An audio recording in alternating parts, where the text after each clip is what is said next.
1976. That's a 100-meter freestyle record, world record.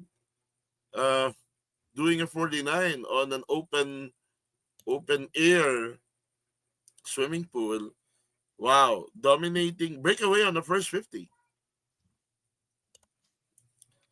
Just breakaway on the first 50 at 49. Then the opponent's about 54. Really far. It was in a shallow pool, I believe, too. Yeah. Yeah. This guy is something special. Those years, wow. You know, Wapsu. Okay, Wapsu.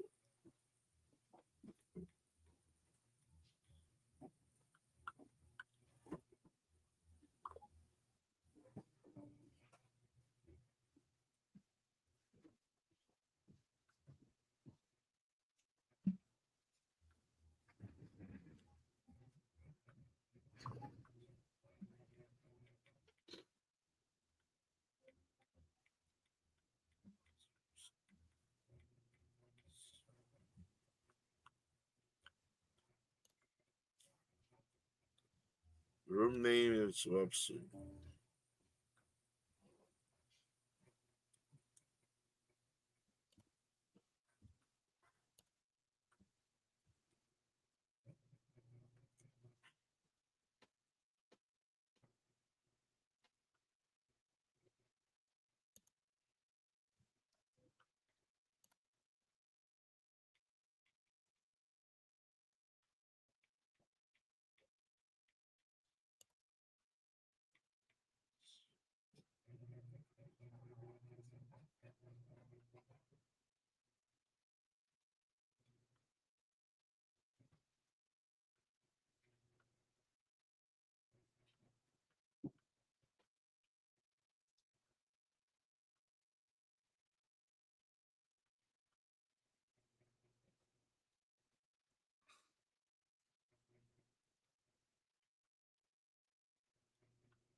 Good evening, Bangladesh. Okay, wake up. You can check in now, Bangladesh.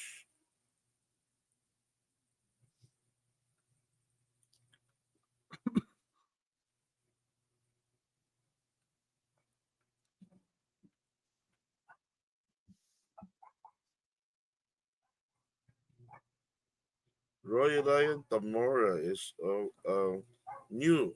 He's a new one here. Roy Ryan. From what region? Asia Pacific, sir. I'm in Thailand. Again? Asia Pacific, sir. I'm in Thailand. Oh, you're from Thailand. Okay. Yes, sir. But I'm Filipino. Oh yeah. Okay. But you tried before. You attended before? I do have 5 Thailanders who attended before. Okay. Yeah, not sir. It's my first time. But actually, I helped share the the link with them because Okay. but I'm busy that time, so I haven't joined any seminar yet. But it's my first time. I'm looking forward to it. Okay. No problem. Welcome.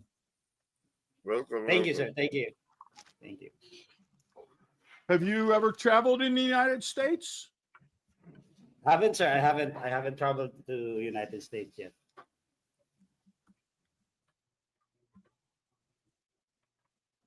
What type of team do you coach? Sorry, sir. What type of swimming team? Is it a club team or is it a school or? It's a school team, sir. I teach in a international school here in Bangkok, in Thailand, which called Norwich International School. Good. Okay. Yeah.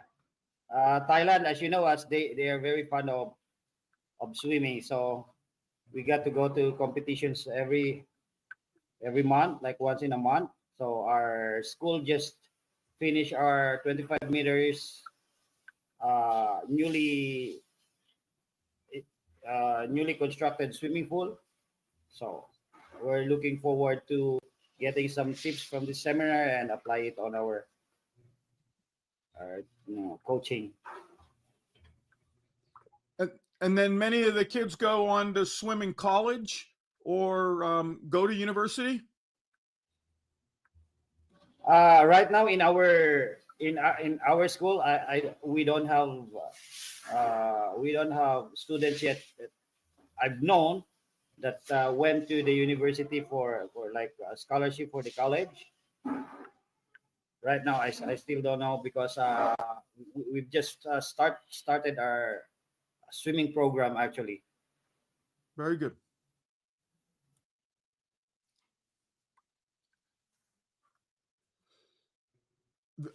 If you look at the bottom of the screen now are some of our past courses that you can take. The bygone seminar course, one of those buttons toward the middle. So sometime later you could check those out.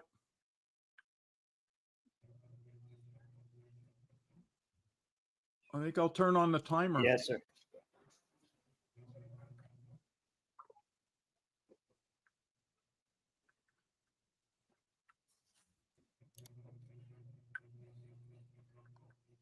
Do we have do you give some ideas on the pathways for scholarship for going to the United States? Like if I see some potential students here in Thailand or yeah, I think just today's talk with Coach Kyle, he is at a university, but it is just beginning. So we talk a little bit about that, his recruiting so that he can get the athletes for his team. But I think it might be good to know and be able to see a coach like Kyle and be able to interact. And then I hope we can also use the chat feature inside our conversation. So if there are questions, or we can make questions or make a discussions and enjoy more robust conversations on the chat. that's a good news, sir, because I can see some one of my student here actually really do very well in all the events and probably later I can connect it with any coaches here that might be interested in getting her profile. Exactly.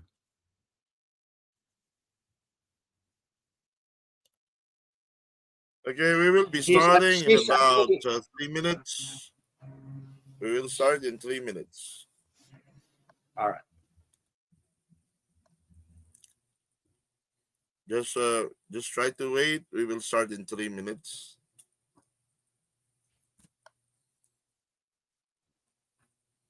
You continue your conversation between the two of you. Yeah, I was I was to talk earlier about this student that I have right now. We just started training about like 2 months ago, and since before I handled her, she was part of the national team for We'll Thailand. start in 2 minutes, guys. We'll start in 2 minutes. Okay. Thank you, sir. Yeah. We have Thailand. We have Africa. We have what's this? What's your country, Kashano? Coach, Timor-Leste, coach. Timor-Leste. David, what's your country? Kenya? Yes, I'm Kenyan. Okay. Juan Parola, what's your country?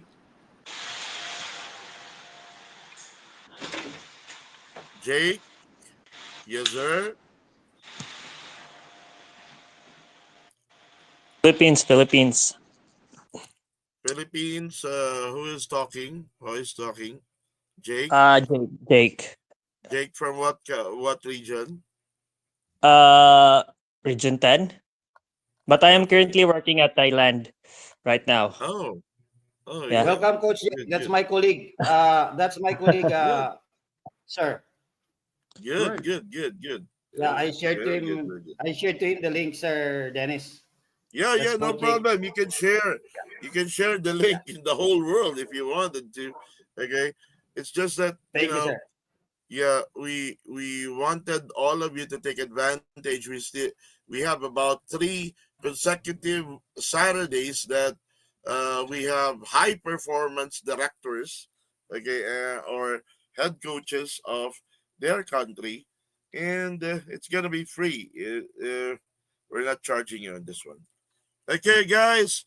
Good evening, good morning, and good afternoon. Okay, or good morning to the USA host, okay, our executive vice president of the UCSSC, ISCA, okay, one of the higher management of ISCA, which is the counterpart of ASCA, and also the one of the higher management of WAPSU. We would like to give the floor to the host to introduce the speaker, the first speaker. We do have two speakers for today, and we would like uh, to let Mark Routerkus be the one to introduce the speaker, the first speaker for today. Okay, Mark, that's yours.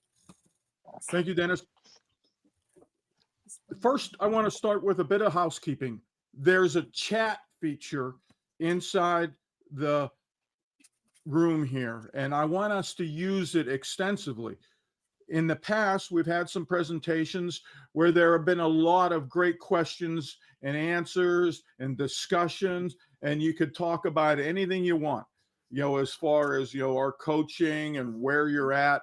So if everybody could use that chat, that would be great. I see somebody's here from, Bangkok, Thailand. I'd love to see where you're from, as an opening question. But then feel free to ask questions of myself or Dennis or just in general, and other people can step up and answer questions. I'd like to know, one of my next questions will be if the people are playing water polo as part of their aquatic program. And we can just have an ongoing discussion while the presentation happens as well. So please use the chat feature.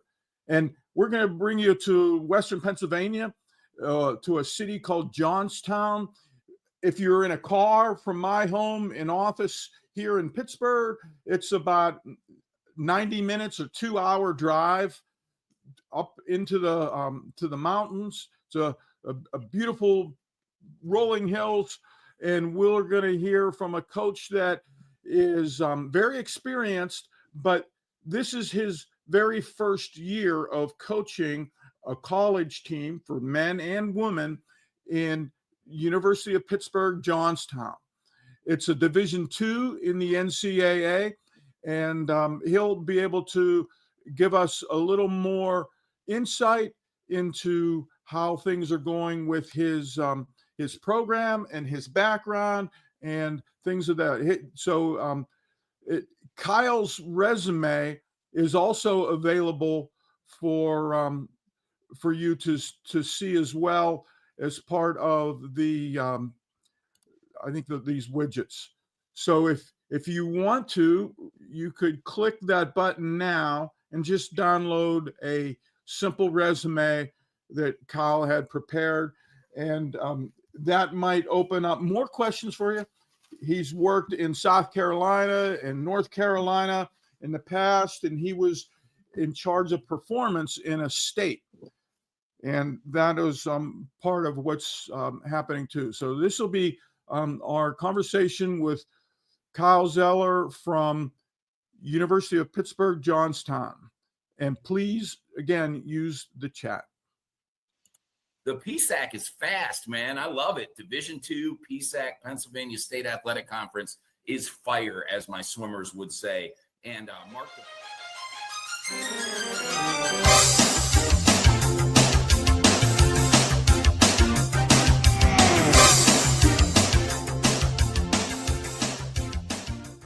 Things are awesome. Recruiting is in full swing, and as it pretty much always is in our sport. And we just came off an excellent prelims finals mid-season meet at Youngstown State University.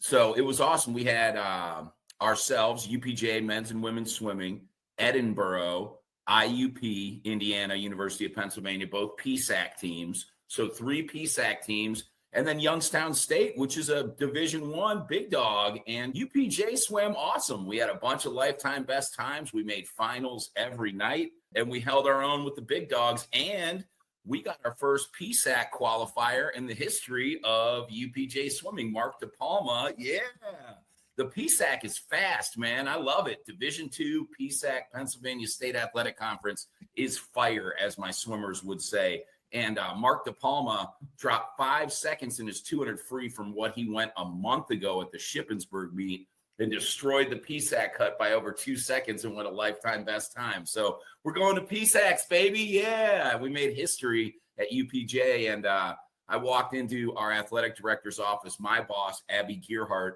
who's the most wonderful person I've ever worked with and one of the most wonderful people I've ever met in my life. And I walked in there Monday just to take care of some business. And she said, how does it feel to make UPJ history? And we just all celebrated in the office. And it was a wonderful experience this weekend. It's really nice when your swimmers swim really well. You know what I mean? It's a good feeling. So I live for it. And I'm sure you do too as a coach. So, yeah. So there's your first year. And how did you recruit these kids in? Were they on campus already, or you shaking the bushes and trees and trying to get some kids that want to come out and go to the pool? Pretty much, Mark. That's pretty much how it went down. So I started April 22nd, which is pretty late in the game to recruit for the fall. You know, if swimmers aren't sure where they're going by the end of April, I'd be happy to snag them up. But most people knew where they were going. So we got some internal swimmers that wanted to swim that were already at UPJ, which is fantastic to offer them the opportunity. And I just recruited in the quickest but most quality way that I could. I want wonderful people from wonderful families who are really good students who want to be a part of something awesome. So I connected with a young lady named Nicole Scott from Marion Center High School, valedictorian, 4.8 grade point. And she was going to go to Pitt, Maine, the main campus in Oakland, but she wouldn't have been able to swim.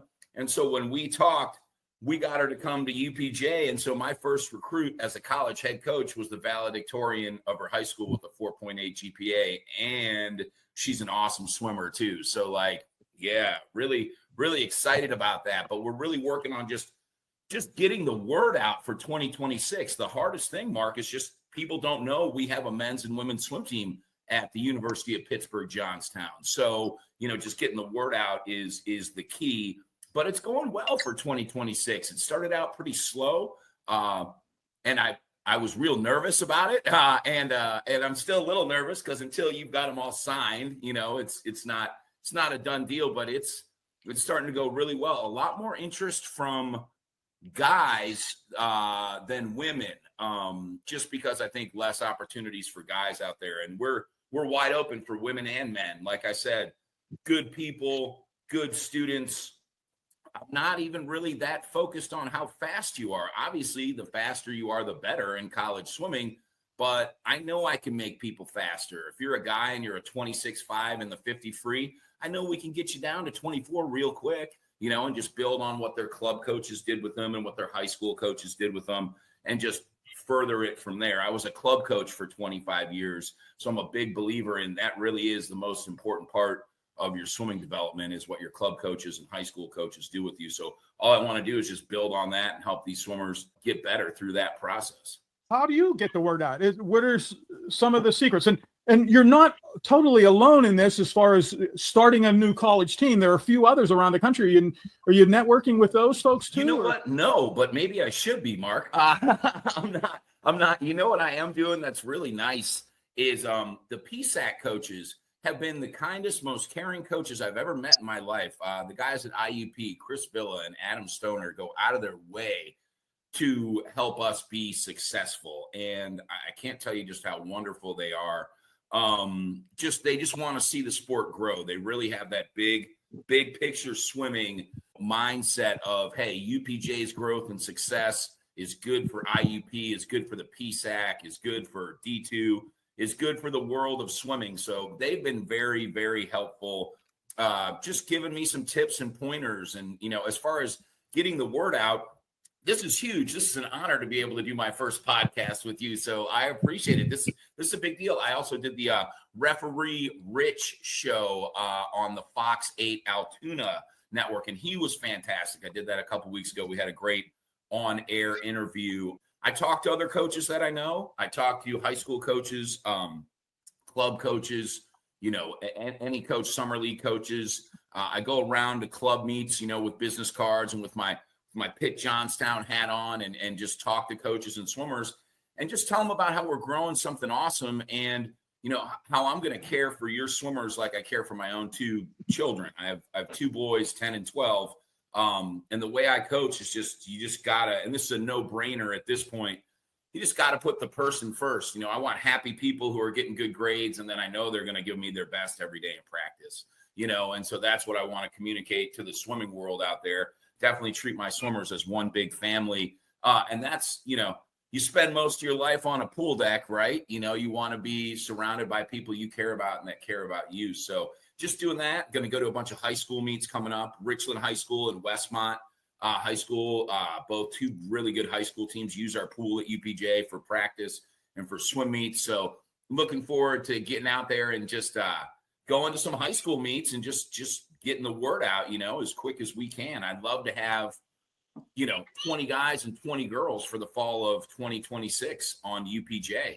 I don't know if we'll get that many, but that's the goal right there. And it's just wide open right now, which makes me feel good. I don't like to say no to anybody if they're good people and they're hard workers. The blessing for me with this is my favorite job I've ever had. Biggest opportunity in my life to do something awesome. And I want to say yes and give people the opportunity to enjoy what I would consider the most beautiful thing or one of the most beautiful things on earth. And that's being able to swim. Tell me a little bit about the campus, the majors, and the facilities. People are going to want to know, hey, what type of pool do you have? I'll start out with the pool. It is a standard 6-lane, 25-yard pool, 9 feet in the deep end, starting blocks, 4 feet in the shallow end. They actually just did $1 million renovation about a year ago on the whole athletic center, and the pool got new tiling. They replaced the pumps and everything like that, which is great. But to be fair, it's like a pretty basic pool. I love it because we have huge glass windows and doors that open up to the Appalachian Mountains. Like the view from the UPJ pool is the Appalachian Mountains. There's hiking trails right out back. You see deer as big as horses. I moved up to PA about 3.5 years ago. I used to love deer before I moved up here. Now I'm like, just get out of the road. Just get out of the road. But it is a gorgeous view. When you live at a pool, it's nice to have natural sunlight. And I said to them, on the interview process about 8 months ago, they were like, hey, it's just kind of a standard pool. I said, all I need is 6 lanes and 25 yards full of water to get the job done. An indoor 50-meter pool is great. I don't need it. So I love our facility. It's pretty basic. Our campus is 729 acres of basically woods, trees, mountains. They kept all these trees when they built, the dorms. The dorms all look like ski chalets, like ski hotels. It's really, really, really gorgeous. Top majors would be, engineering. Engineering is really popular. We have an excellent engineering department, and we get a lot of interest with that. Nursing is huge. And I really feel like we have such small, teacher, I almost said coach to swimmer ratios, but teacher to student ratios in the classroom that after the first week, the professors are going to know your name as a student. And that's all what's really magical and special about UPJ is that we really do get to put that very specific support on people. It's big enough to meet a lot of people and have a lot of fun, but it's also small enough to where our athletic director, Abby Gerhardt, is going to know your name, whether you're a student athlete or not. When I came up on the interview, we went to lunch in the cafeteria. By the way, excellent, excellent food. Shout out to Lacey Gearhart. She does a great job. We feed our athletes really well. They feed coach really well too. We went into the cafeteria. Abby knew everyone's name, every student's name. And it was like, second hat for her. It was great. She's the most positive, supportive person I've ever worked with. It's really nice to start a men's and women's swim team, especially a men's team. Not many people are doing that, but both men's and women's, and to have just undying support. There's a lot of programs out there that are, might be on the fence about if they're going to keep them or not. And we are just gung-ho about having Pitt Johnstown swimming forever. I want to stay here the rest of my life. I want to retire here in 25 years. It's the best place I've ever worked. The people are so positive, and everybody wants everyone else to be successful. And that synergy is unmatched, at least for me in my 30 years of coaching. It's a really beautiful place to just, be an employee or be a student athlete at, or just be a student at. UPJ is like a little hidden gem over in Richland, PA. Yeah, not many people know about it. It really is just a gem, and it's beautiful inside and out. Really wonderful, truly genuine, excellent place to be, for sure. What about winter break? Are you going to stay on campus, or do you send the kids home? Do you have a little training trip? What's the schedule for winter break this year? And then what do you think it'll evolve into in the future? I let my swimmers go home for Thanksgiving. We get the whole week off for Thanksgiving. I let them go home, but I reminded my swimmers that, hey, this is a break from school, but we're only halfway through our season. And Mark, after doing this for so long, we've been talking about Thanksgiving break and Christmas break since day one. So I wrote workouts for them, and I tried to make them manageable, no super crazy VO2 max sets, because I'm proud of them for doing it on their own. Some good dry land, some good training so they can stay in shape. They come back, in 6 days. We'll hit it hard for about a week. Then they've got finals. So I have kind of a more aerobic with short sprinting, kind of flexible finals workout schedule for them. So we do keep in shape, but so they can do what they're there to do, which is study and learn and get awesome grades. It's got to be student first and then athlete, really person, student, athlete. He just taught me a lot of things about working with young adults. When you work with club swimmers, it's different, I guess when you're 17, 18, you're kind of becoming a young adult, but it's more like they're kids. These are young adults. They need buy-in. They need a say in what we're doing. They need support. They need to know I care about them. So I wrote them, 5 workouts over Thanksgiving. Monday was a recovery day because we just got off the meet. Tuesday, Wednesday were strong. Take off turkey day. Friday and Saturday, not super strong, but get the job done. We come back Monday the 1st, train hard. Finals week will be really flexible. It's like come in when you can, because I know finals are all over the place.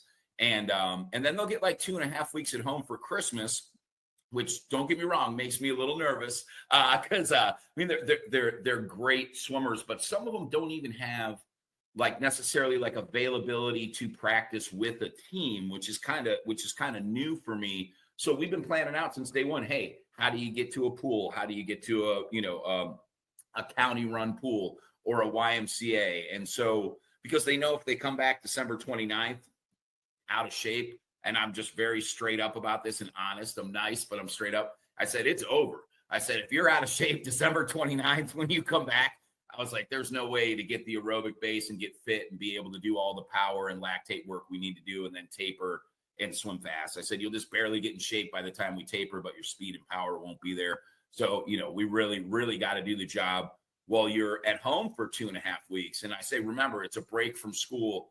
We have a long season. It's not a break from swimming. And I trust my swimmers. I think they're going to do a great job with that. We've been really proactive about that. And they know that I'm here anytime for anything they need. All they have to do is pick up this, call me, text me, and they know I've got them. So yeah, I think that's going to go well. And then we hit the back half of the season and then just go rocket through the end of February and eventually through March when we get some D2 national qualifiers. That might take a year or two, but when we get there, that'll be really fun too.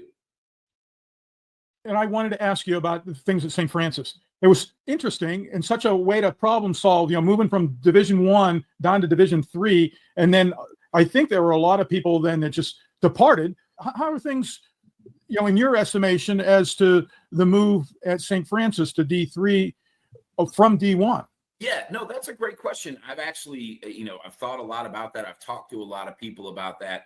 When they announced that they were moving from D1 to D3, I was in like the final interview process with UPJ, and I was really excited, hoping that I was going to get the UPJ job. But at the same time, I will always love and support St. Francis. I cried, like bawled my eyes out when they told me, because I didn't think that's what the meeting was about. Our men's basketball team with Rob Krimmel had just made the NCAA tournament, and we were like more hyped than anything. Rob Krimmel, former swimmer, you probably know this, but his dad was the head coach at Penn State men's and women's swimming for years. And that's really cool to have a head basketball coach whose dad was a really awesome collegiate coach. And so we got the announcement. It was really sad. And, we only had a women's team up there. So Phil and I really just wanted to be there for our swimmers and make sure, they were okay. And at first it didn't seem, I don't know, you can say positive or negative things about it. I don't know how you handle a situation like that. I don't know if anybody can pull that off and do it well, quote unquote. I don't know if there's a playbook for it, but it was a sad day in Whoville for everybody. And we just did our best to keep the swimmers at St. Francis. I didn't take anyone with me to UPJ because I would never do that. I wouldn't do that to SFU. I wouldn't do that to Phil. And there were some swimmers where we just sat down and I said, listen, I'm going to talk to you like I'm your dad. You're going to get a physician's assistant degree from St. Francis. That's why you're here. That's fantastic. You're going to help a lot of people and make a lot of money.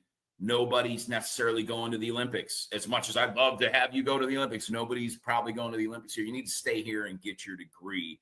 And so that was a good conversation to have. There were some swimmers that left, but I feel like a lot of quality swimmers stayed at St. Francis.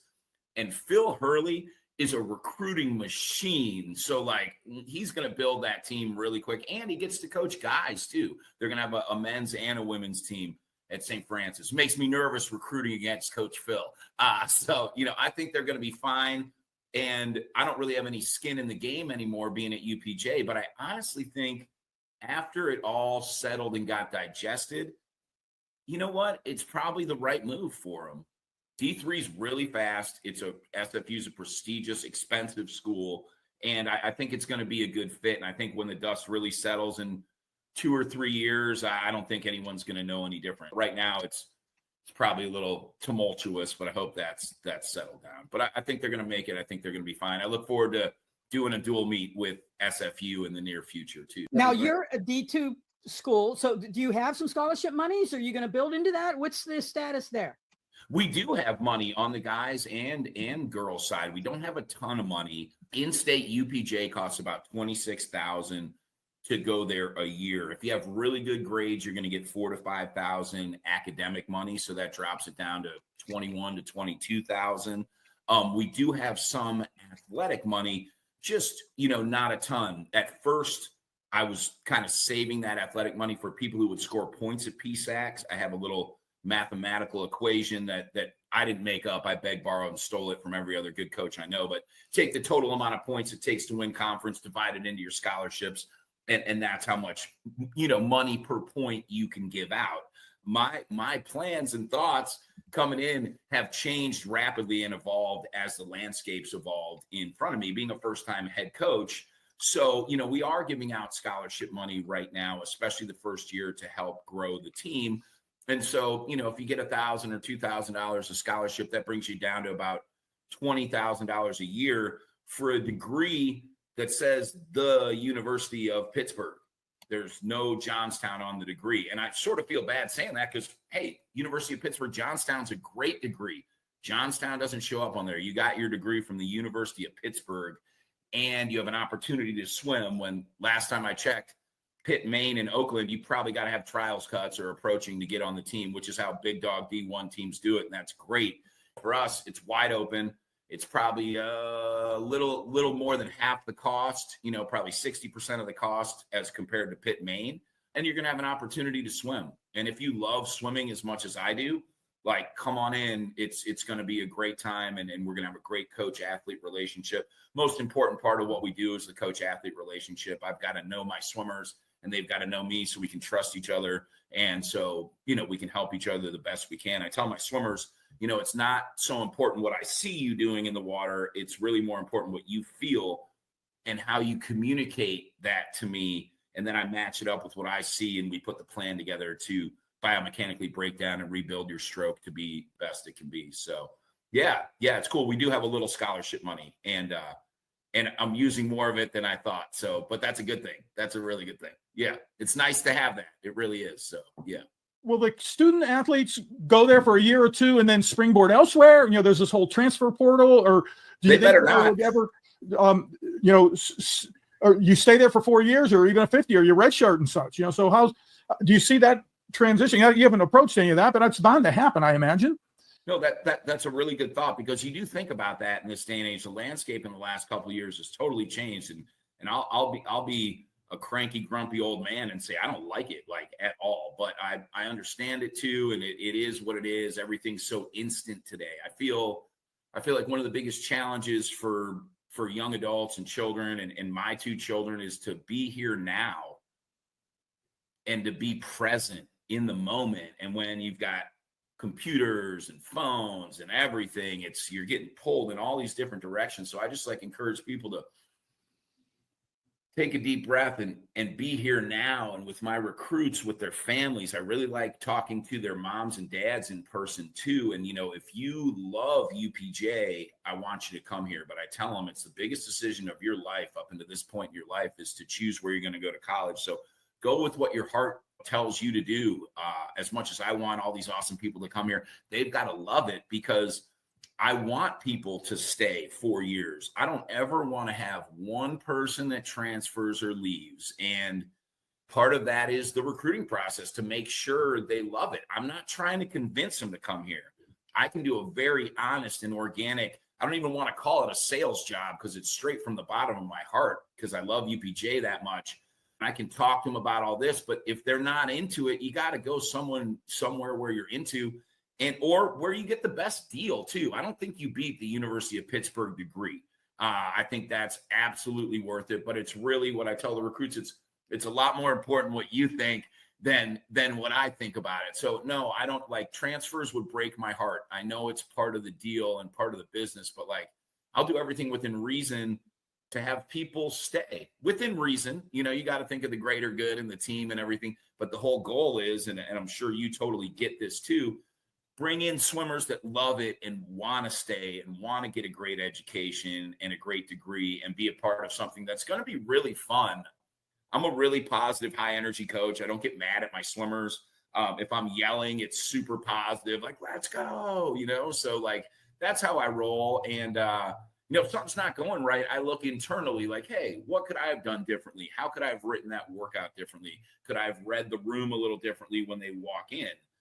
I don't always plan recovery days, but when we need them, we absolutely use them. And I said this to my swimmers a couple of weeks ago. I said, you guys are a real honest, hardworking group. I said, I trust you 100%. I said, I know you guys trust me 100% too.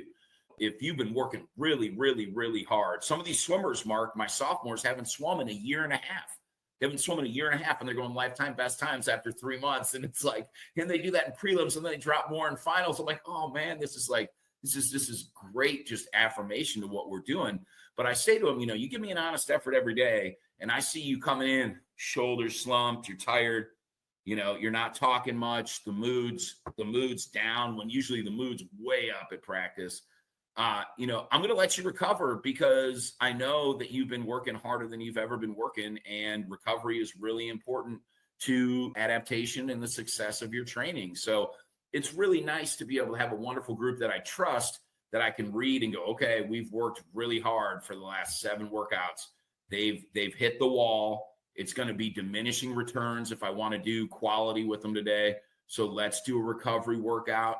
Talk a little bit, make sure everybody's good with school, make sure that everybody's good with life, and then definitely let them know we're going to hit it really hard tomorrow, and they know that. I talk to them too. Hey, swimming's really hard. It's really hard. You don't get in shape in 3 weeks and go best times in 4 weeks. It is the hardest sport, because it's the only sport where you're suspended in a liquid and you're forced to hold your breath. And I like to throw this one out there too, hey, you guys could make it through a football practice or basketball practice or baseball or softball practice or whatever. a lot of those athletes couldn't finish our warm-up just because it's that kind of sport. And that's just honest and true. So I let them know, there's you get a lot of hype for football in our country. And I don't necessarily come home on Saturday afternoons and watch college swimming, Mark.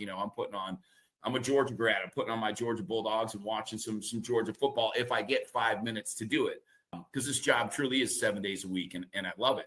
But like you talk about football being tough and all these other sports, swimming's got it in spades. We are by far the toughest sport there is out there. And I remind my swimmers of that so they know when it gets really hard, hey, you're doing something exceptional. You're doing something really special. Keep it up and it's going to pay off.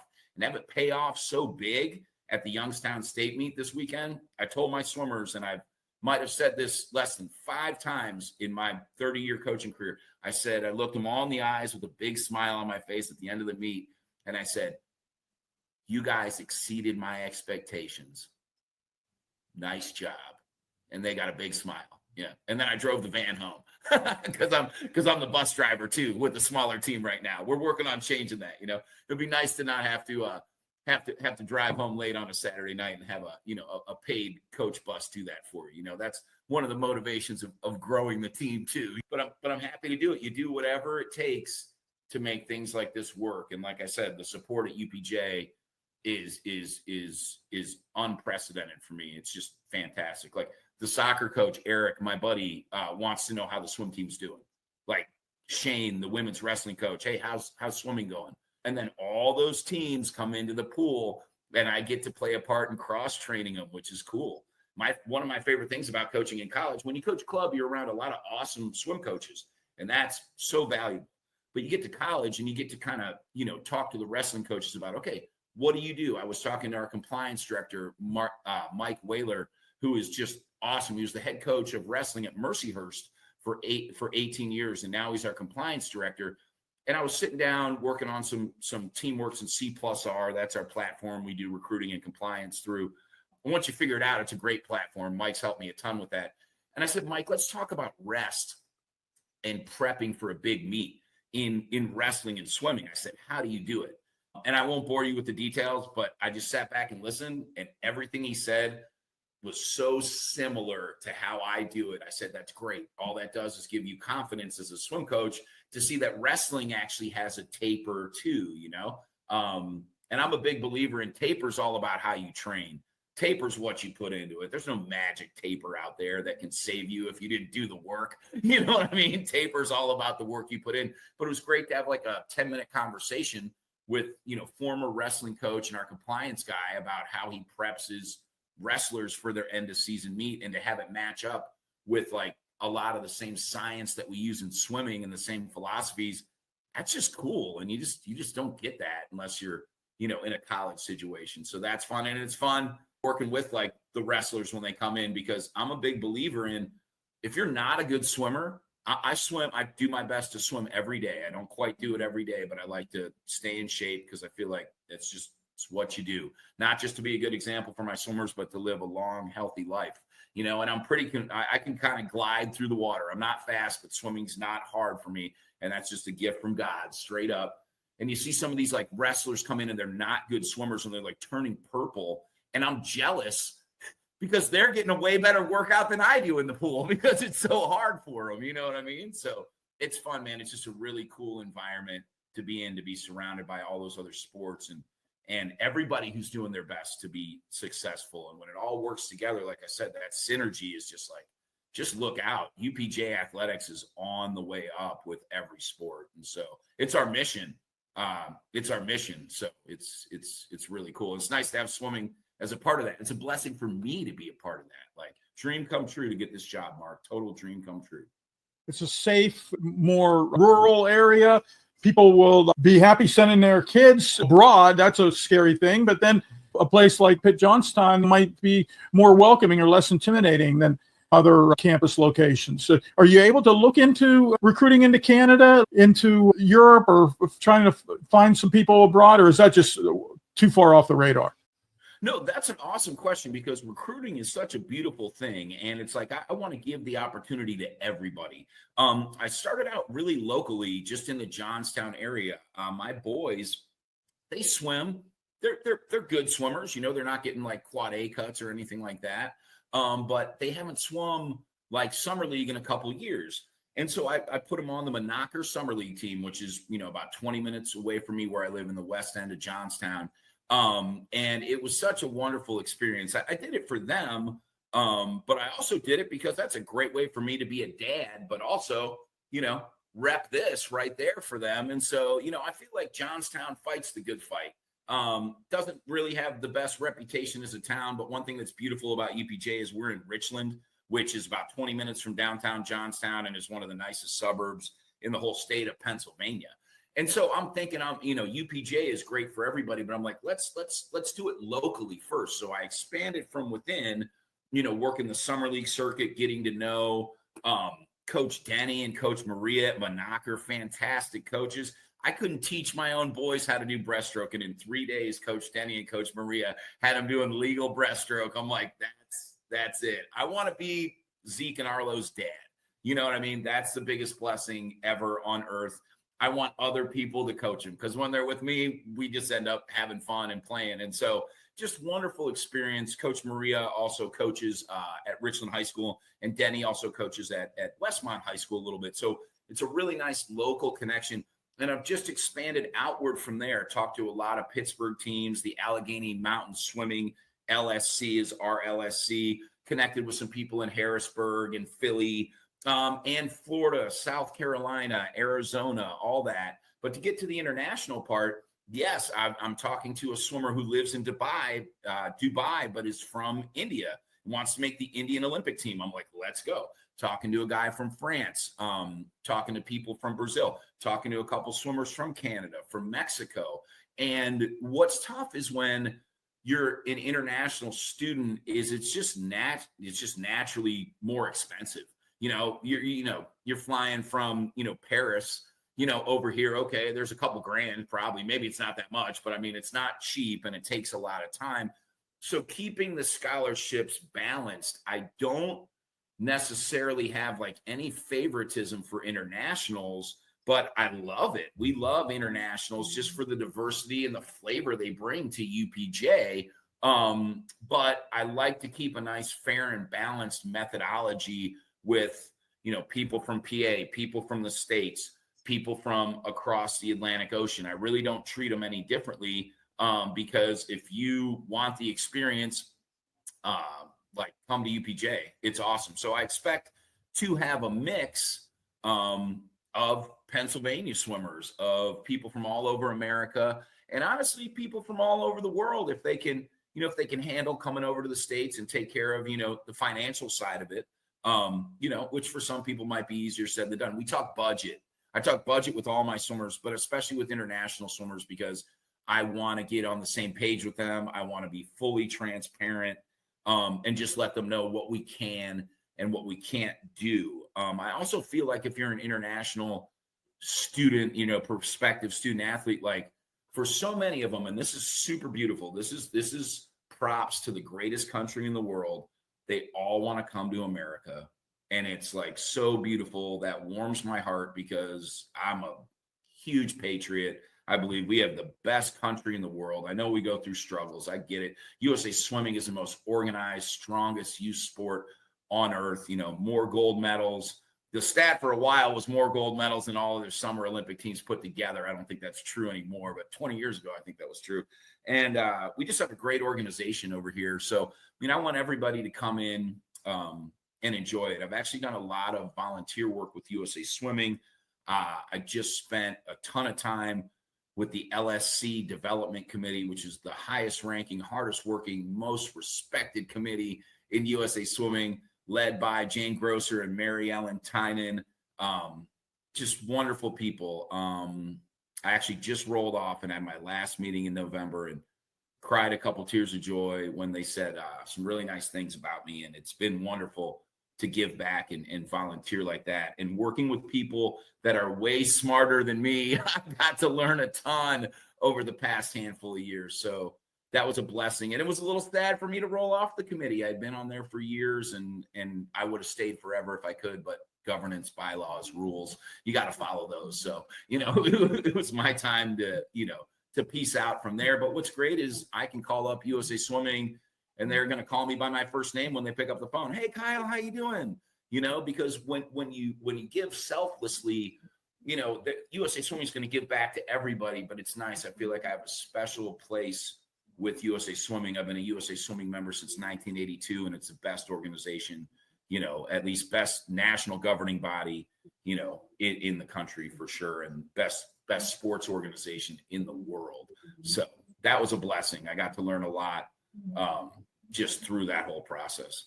Your resume is fabulous with regards to some of the awesome advances you made in South Carolina, in North Carolina, with working with the club scene there. Can you give me a little bit of the overview of what you did and what we need to do more of in other parts of the country? Absolutely. So when I started coaching in the North Carolina LSC in the spring of 2007, Dave Marsh had just left Auburn to be the head coach of Swim Mac.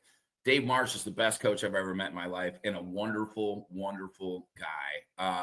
Just serendipitously, I got to spend a lot of time and connect with him. I was in Waynesville, North Carolina, where if you're in Waynesville, you don't say Waynesville, you say Waynesville. Everybody talks like this, and they're the most wonderful people I've ever met. Your car breaks down on the side of the road. It's a matter of seconds before someone you don't know is there to help you out, and see you through to make sure you're good. Waynesville, North Carolina, shout out Smoky Mountain Aquatic Club, unofficially called by USA Swimming the best small team in the country in 2009. We had 48 swimmers on the team. We had 8 kids at spring juniors. It was awesome. We're breaking sectional records in the eastern section of the Southern Zone, which is the fastest section in USA Swimming. Had a 12-year-old girl break the sectional record in the mile, get 8-minute warm down, and then break it in the 200 IM. It was sick. It was so much fun. Broke it in the 400 IM. At 12, she was 4:30.67 in the 400 IM. London Schumacher, loved to train. If we didn't have a hard workout, she was mad. And I'm still really good friends with her family. They're just wonderful people. So when I walked into the North Carolina LSC, I was the new guy, and so was Dave Marsh. So we connected, and I said, hey, I really want to help you run one of your swim camps. Waynesville and Charlotte are about 2 hours away, not far at all. He's like, that's cool. I can't pay you to do it. I said, I'm not doing it for money. I want to learn from you. And at that time at Swim Mac, Alan Fowle, Coach Russ, Stephanie, they had just an all-star cast of coaches. I mean, they were just churning it out.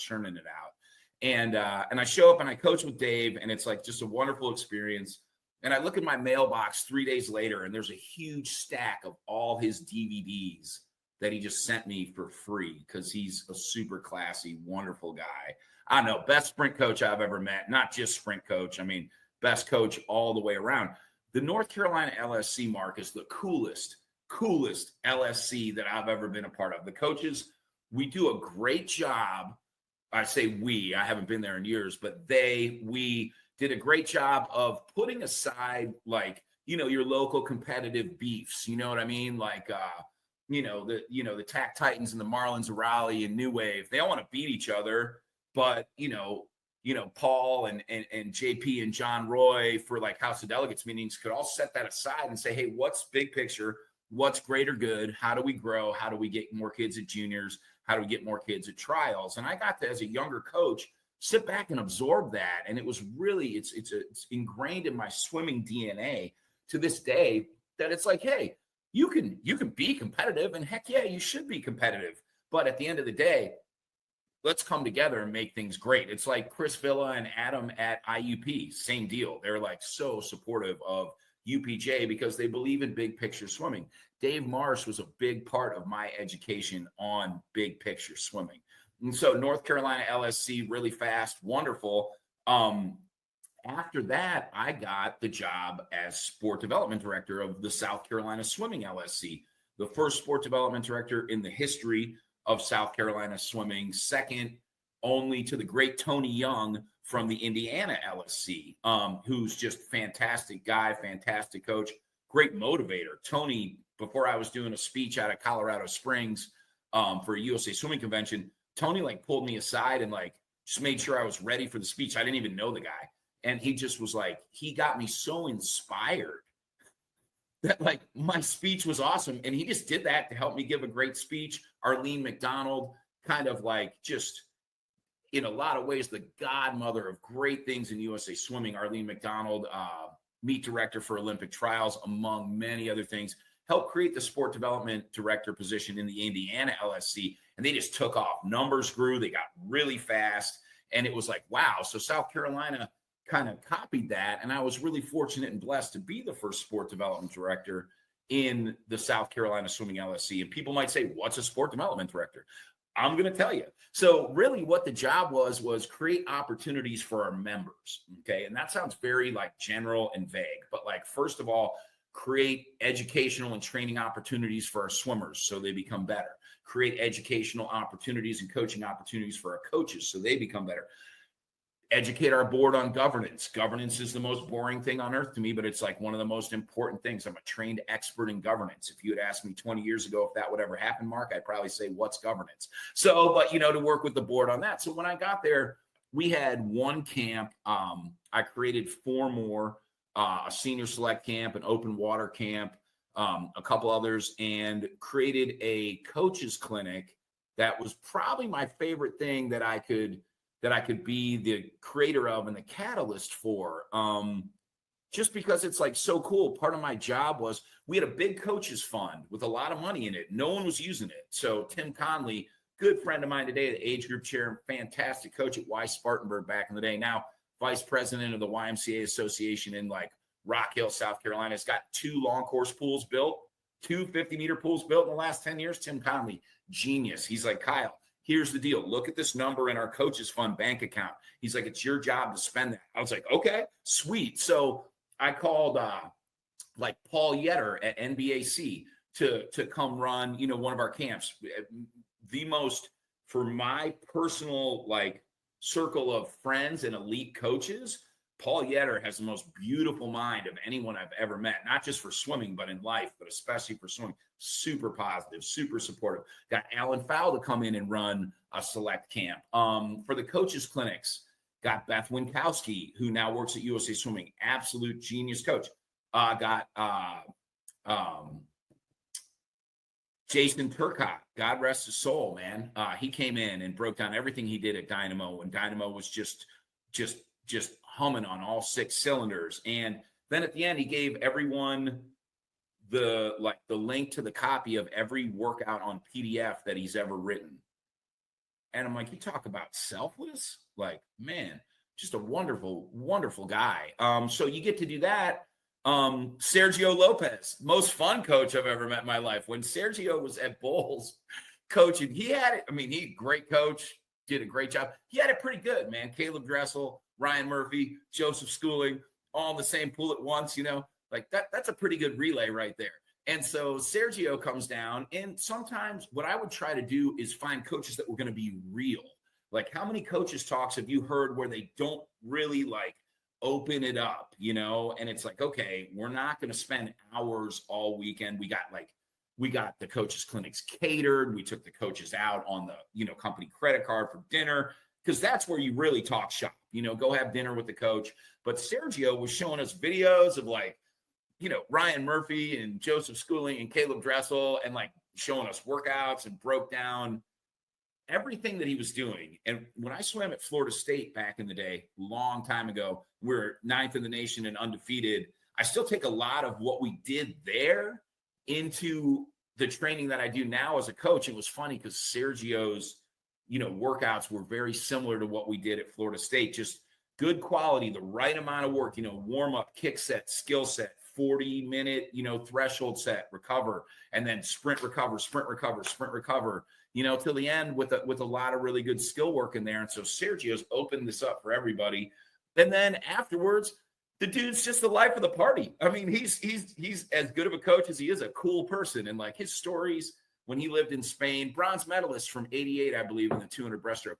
His stories, like not even revolving around swimming, were awesome. So a couple years later, I go to a meet at Auburn as a club coach. Sergio's there. He's got a goatee about this long, and it's purple, like light purple. He's coaching Kevin Cordes.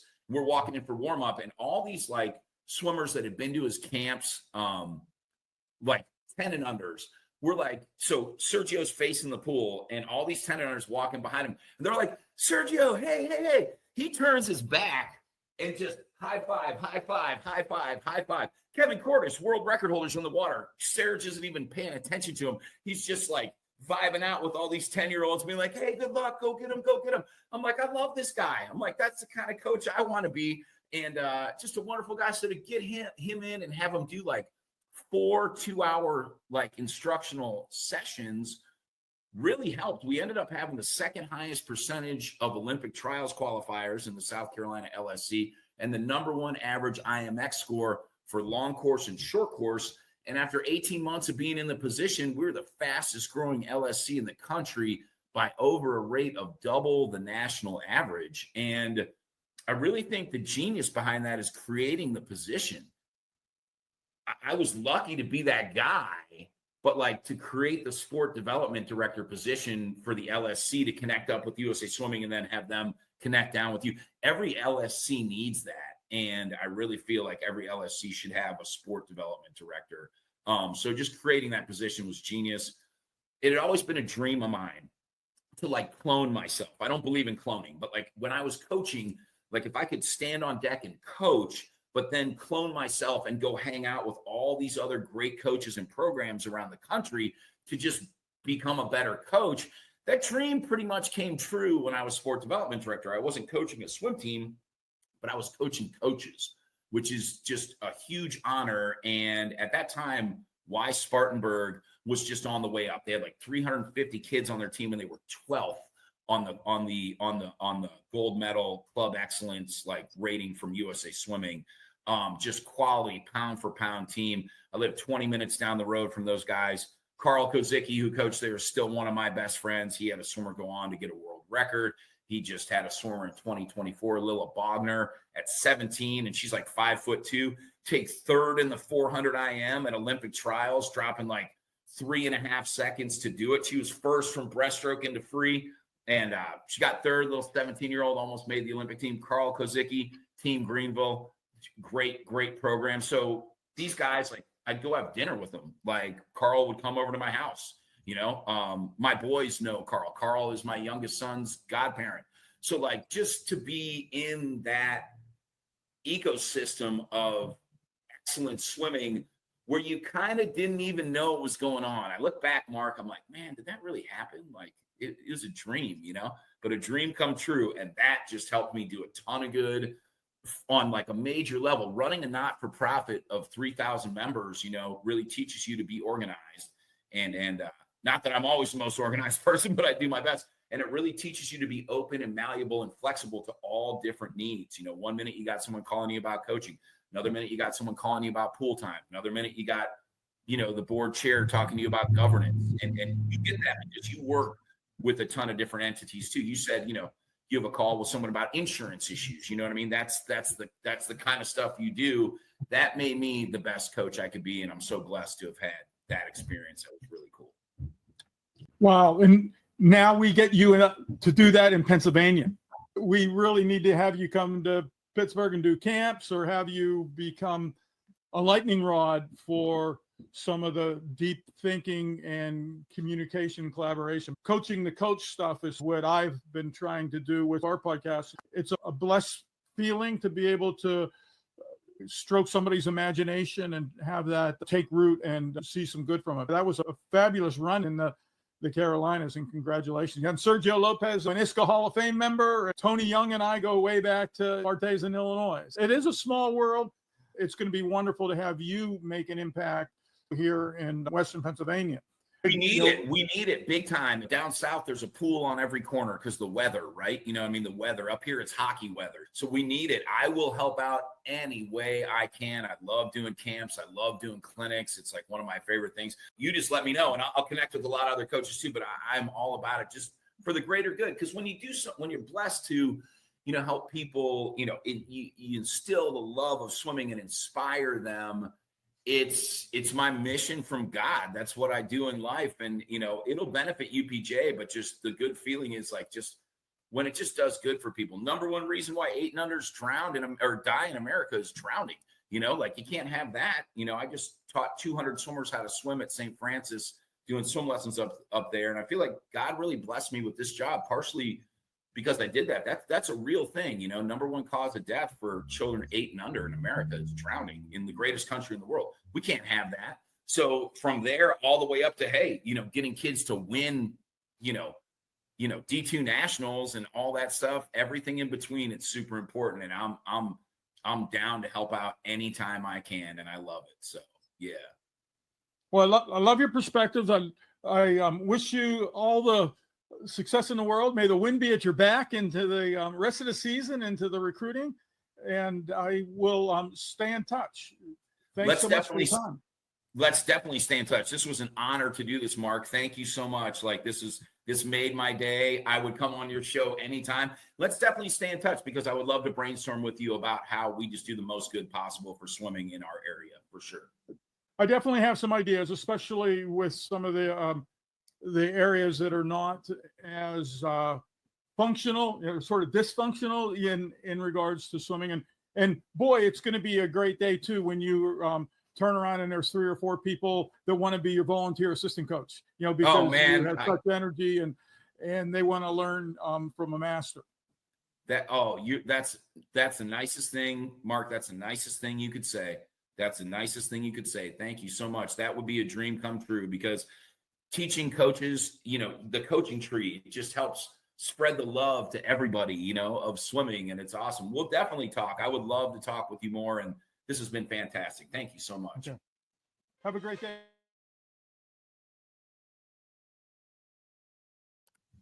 Thanks, Kyle, for being here. And thanks, everybody, for listening. I believe there's about 27 people here on the call. And we can... we have about 4 minutes. Mark, can I have a question? Sure. A very simple one, okay? On your point, Coach, you're pointing that you're opening the doors for recruitment on your college school. Yes. This is Kile Zeller from the University of Pittsburgh Johnstown. Thank you guys for having me. Yes, we're recruiting people from all over the world for the fall of 2026. We can provide you with good swimmers coming from different places. We'll try to, if you can possibly give us the standards that you like. For example, 24, 53 on the female, 22 on 53 on the for the male. It's like that. No problem. Just give me the qualifications that you want. Then we'll try to give the information to the coaches if they can pass. Okay. Yeah. Send me your best swimmers, but really send me people that love swimming and want to get better. My standards are, if you're a good person and you want to work hard, I'm going to give you an opportunity to swim for UPJ. The faster you are, the better. I'm recruiting a guy that's a 20 point in the 50 free and just swam a 52 in the 100 fly last night. At his mid-season invite, we're recruiting girls that are 23 and 24 in the 50 freestyle. But if I have a girl that isn't under 30 seconds, short course yards, we're all yards over here in America, I'm going to give him an opportunity. If I've got a guy that's not under 30 seconds in the 50 free short course yards, I'm going to give him an opportunity. And that's the beautiful thing about where we're at right now. We are wide open to all kinds of swimmers that just love swimming and want to get a great degree from the University of Pittsburgh Johnstown. And the degree just says the University of Pittsburgh on it. It's great. So as far as time standards, the faster, the better. And if you can score some points at our conference meet, you're going to get some athletic scholarship money. But I'm wide open. I want good people that want to be a part of something beautiful over here. So yeah, send me your best people, and I'll take care of them like they're my own children, for real. Yeah, I think the opportunity here is Kyle starting a program year one, and he needs to have athletes. And if the swimmers aren't that fast, or they just started swimming a few years ago, but they want to come to the States, he would accept them onto the team as long as they have the right attitude. and they're going to be studying at a good university. So I think the opportunity is great. 100%, Mark. That's right. We are wide open right now. I want as many awesome girls and guys on this team for the fall of 2026 as we can get. So yeah, send them over to me. I'll put my email in the chat really quick too. Mark, Jonty's getting in, is asking for a password. Is there a password? I He think could he could sign in as a guest. Okay. Well, I should probably send him the. I'll follow up with Jonty. Jonty's our next speaker, and Coach, we are very thankful. Okay, we don't know we don't have the right words to say thank you, and we will definitely communicate with you with regards to your certificate, and we will be communicating with you for the swimmers. Definitely, we'll give you the full information and updates within the week. Okay, we would like to acknowledge the presence of the president of UCSSC, none other than Jewel Calvo. He is a triathlon athlete, a runner, and a biker. Okay, and the continental director of Africa, UCSSC, none other than Eric Wisonga. Okay, we are very happy. Now we have here, we would like to, again, Sir Coach Kyle, thank you so much. And we are really interested to give a chance for scholarships for the others. Thank you so much. We will be giving you a communication within Monday, Tuesday, or Thursday. Okay, thank you. Okay. Thank you so much, Ladies you and guys. You're gentlemen. welcome. Thank you. Yes, thank you so much. Yes. Wow. It's a good thought. Guys, can you open your windows? Let's take a photo of the two speakers today. Okay. Guys, please open your windows. Let's take a photo of the two speakers together with you. Okay. Okay. Mark, you can take me off and put Kyle at the top. Okay. Yeah, so up in the view, you could change it to gallery, and yeah. that would change your view. Well, I made it 24 max already. Okay, yeah. Okay. Awesome. But Hey, it's not maximum of 24. Well, you could change the view to whatever you like. No, it's not, So better to go back to 24. So the Georgia Bulldogs have a football game today, don't they, Kyle? Oh Okay. man, if we could just beat Alabama once. Okay, guys, take a picture. Man. Ready? Take a picture with the two speakers. Okay, 1, 2, 3. Again, 1, 2, 3. Okay. Ladies and gentlemen, we would like to introduce our next speaker. Coach, thank you. None other than the former head or the former director of High Performance USA national team, okay, and the 100-meter gold medal of Olympics, world record holder of Olympics, okay, is none other than our second-time speaker, okay, one of the best, okay, with regards to the freestyle sprint from 1976, okay, Mr. or Coach Jonty Skinner. Coach, the floor is yours. Oof, I lost you now. Oh, just one correction there.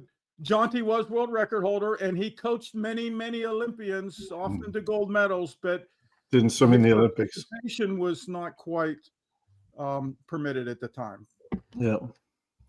But hey, he set that world record in Philadelphia, I believe. All right. I'm assuming, do I just put the slides up from my end, or are you going to put the slides Oh, up? okay. Yeah, that's a good question, Jonty. We're doing a little housekeeping. He's going to be sharing his. I can advance them, and when it comes to the videos, then I'll go and I'll hide them, and then we'll have you share your screen. Okay. Do you see share screen on your at the top?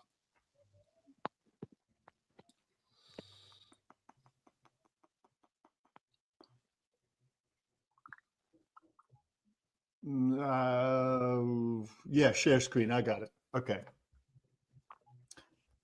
All right. So again, what I'm going to talk again about today, and I mean, if anyone has a question, Mark, I guess you'll just field those, and when things come up, you just stop it and we can answer a question. But Yes, you're going to be talking use the about chat, everybody.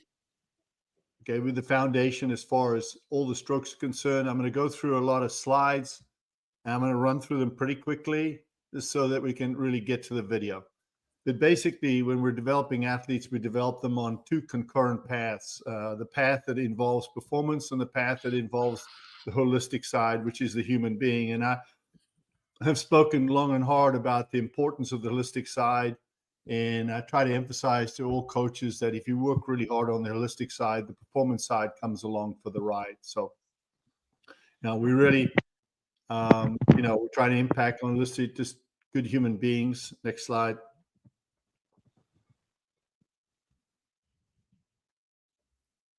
Next slide, Mark. And the performance side is the performance side. And again, it's just, I'm just going through these pretty quickly. Next slide. We deal with two brains when we're working with athletes, and understand you as athletes primarily, I mean, the coaches are primarily working with the physical brain, which is all the axons, neurons, synapses, et cetera, that basically, think of it this way. I mean, we're basically taking a computer called a brain, and we're programming software that helps that athlete swim freestyle, backstroke, breaststrokes, and so on and so forth. But you've also got this cognitive thinking brain that is what we would consider the psychology behind performance. I know it's important, and coaches do get involved in that area, but it's not. Today, we're doing more of the physical side. As far as brain development is concerned, we're born with 70 billion neurons. And the important thing for you to understand as coaches is that the brain prunes off those billions of neurons because the brain needs space, that the cranium needs space because of all the connections. At age 2 to 3, there's a big pruning off period based on what you haven't used in terms of what we're given. And then that occurs again right around the teenage year, right around the onset of peak height velocity. Is when the kids just all of a sudden start growing really fast as teenagers. But prior to that point, we have another pruning period, which is very important for you to understand as coaches, because you really, really, as coaches, need to have introduced to them many of the things and concepts, and understand technique empirically before that point in time. If they're playing in other sports, tactical pattern recognition sports, they need to fully understand pattern recognition and stuff like that, because this pruning of period will take away abilities if they haven't been introduced to them before that point in time. So it's important to understand that we do that. I always ask athletes a simple question: where do they play their sport? And they, especially if I'm on the field with a bunch of soccer players, I say, where do you play soccer? And they look at me like, clearly some village has lost their idiot, because we clearly play soccer on the soccer field, but the reality is that we do all of this in the brain. And so we're talking about programming the brain. Next one. And keep going. All right. So because everything is managed by the brain, our life in its entirety is managed by the brain. The one thing that is the most important thing that concerns us every second of every day is this concept of survival. And in the sport of swimming, it's even more important because we're dealing with the threat of drowning. And kids will compromise pretty much anything they do in the sport of swimming because they want to avoid drowning. The second thing that impacts the most in sport in swimming is this loss of balance. Now, you think of gymnastics as being a sport that really balance really impacts you, but actually in the sport of swimming, it doesn't matter. When the brain perceives that there's been a loss of balance, and it doesn't matter whether it's on land or it's in the water, it's going to react the same way, and it reacts the same way because it puts the ankle into what I call a closed joint position. Because when we lose balance on land, the quickest way for us to catch our balance back or regain our balance is to put our foot into a closed joint position, because then maybe we catch our legs underneath us and we don't plow into the ground. So you do it automatically. You don't even know it. So you can see here, can you back up, Mark? Yeah. You can see here, this would be a swimmer in balance, and you can see the toes are pointed, this natural flutter kick. You can see the swimmer underneath is completely out of balance, and the brain is going to immediately put this foot into a closed joint position. So when a coach has asked me to evaluate a swimmer that I'm looking at, and especially if they're in a long axis stroke, I watch their feet first. I actually watch what their feet are doing, because the feet are the insight as to where balance is being lost. And you can look backwards upstream from that loss of balance point to actually find the genesis or the beginning of where that loss of balance occurs. So that's a big thing. And you really need to be tuned into your kids with regards to loss of balance and where it occurs, and be looking for closed joint action. The brain is wired for hands and feet. Because the 99%, huge number of neurons are connected to hands and feet, because this is how we manage everything we do. And the problem, if you look at the slide, is you want the brain naturally wants to have everything wired into those red areas, which are the feet and the hands. And as athletes, we want to change that, and we want to bring the focus into the core. So we want to manage everything we do from the core and not from the hands and feet. So we want to manage everything from the inside out and not from the outside in. If we look at these are pictures of athletes that have been put into what a measurement of their center of their aquatic mass. So if you take your athletes and you ask them to take a full breath of air, and as much air as they can possibly get into their lungs, put their face down in the water, and then just let their arms just go limp, and their knee joint and the shoulder just completely go limp in the water, like a dead person float. And the idea being that you want them to naturally settle into what their natural balance and buoyancy looks like. So here I've given you a cross section of swimmers. So if you go in the top left-hand corner, the guy with the black suit on, pretty tall. He's actually a 21 mid 50 meter freestyler, but he has a really good balance. His hips are pretty close to the surface. You can see quite a lot of his shoulders are out of the water. He technically he could swim any event he wanted. There's no restriction on what event he might want to swim, because the cost of swimming for him is actually pretty small. And as you go down the line, you see those are pretty balanced, but this person's legs are a little deeper. The next two people could be distance swimmers. The woman in the top far right, you can see she's pretty balanced. The hips are close to the surface, but she doesn't float as high in the water, not as much of her shoulders are sticking out.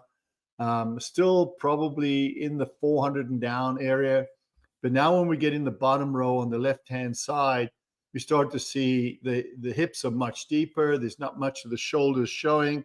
So now we're definitely down to 200 and less, more like 100 and less, and then hundreds, and then 50s and 50s type of thing. So to some degree, you need to know what the aquatics, what this center of aquatic mass looks like with all your athletes. And if you're not measuring that balance, what that looks like in your athlete, then you don't fully understand what your athletes are bringing to the table. So if hypothetically both these athletes swam the same event, and you would train them in the same group to the same level, the cost of training to the athlete on the right would be significantly higher than the athlete on the left.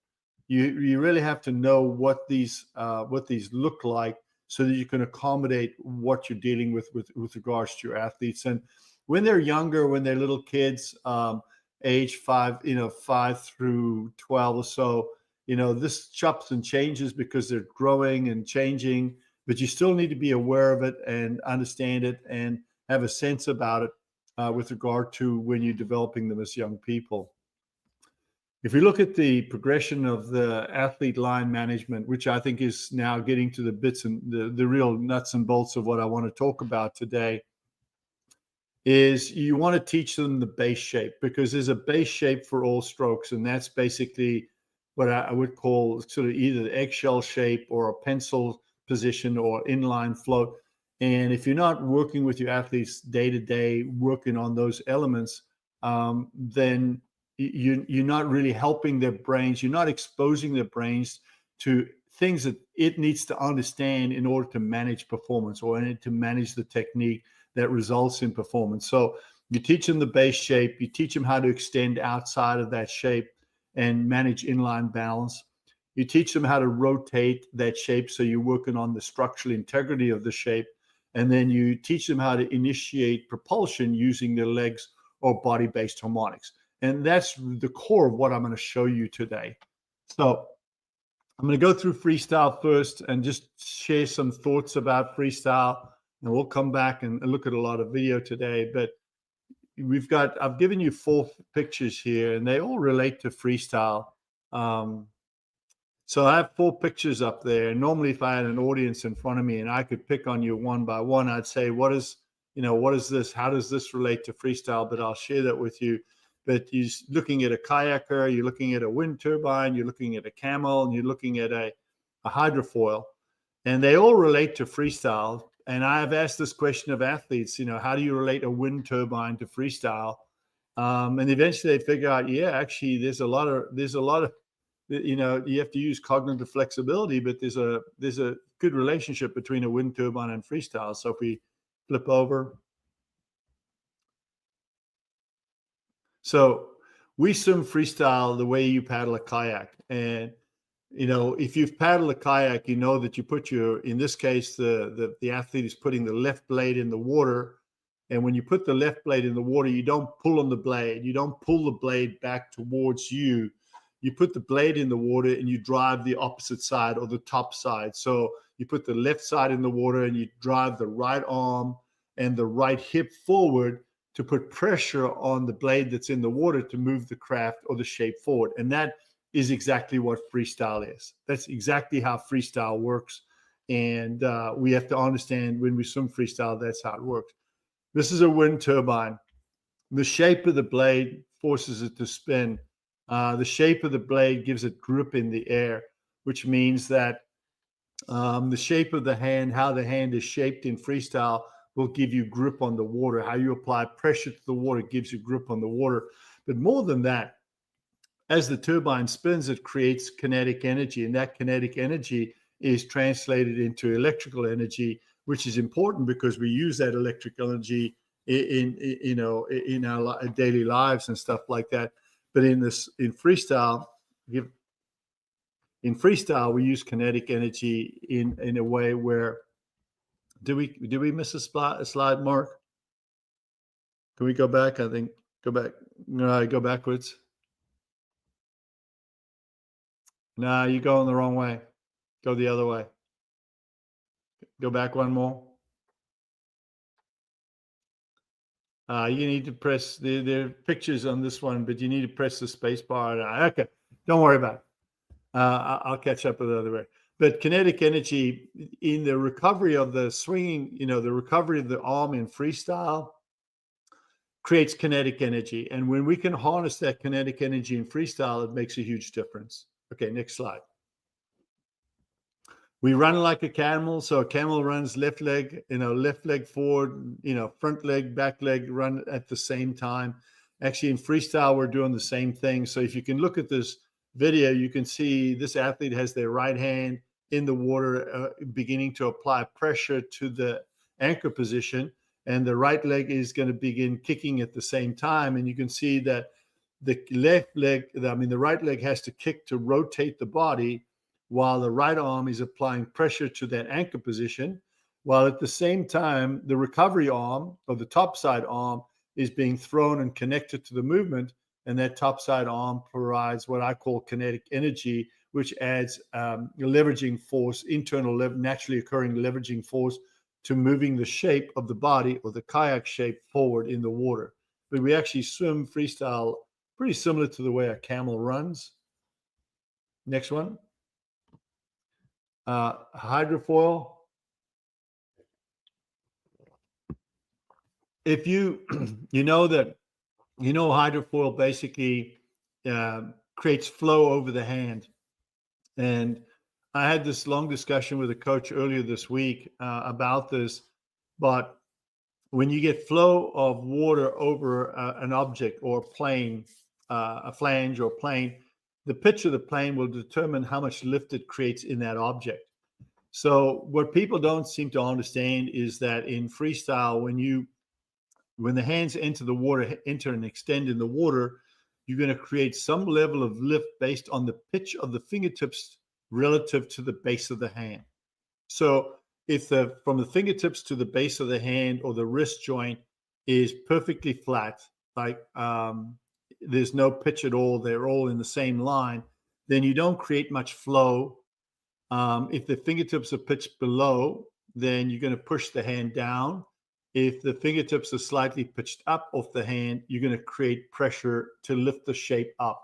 And I feel like when you enter the arm in freestyle, the pitch and the position of the hand creates that slight hydrofoil effect, using your hands as a planing tool.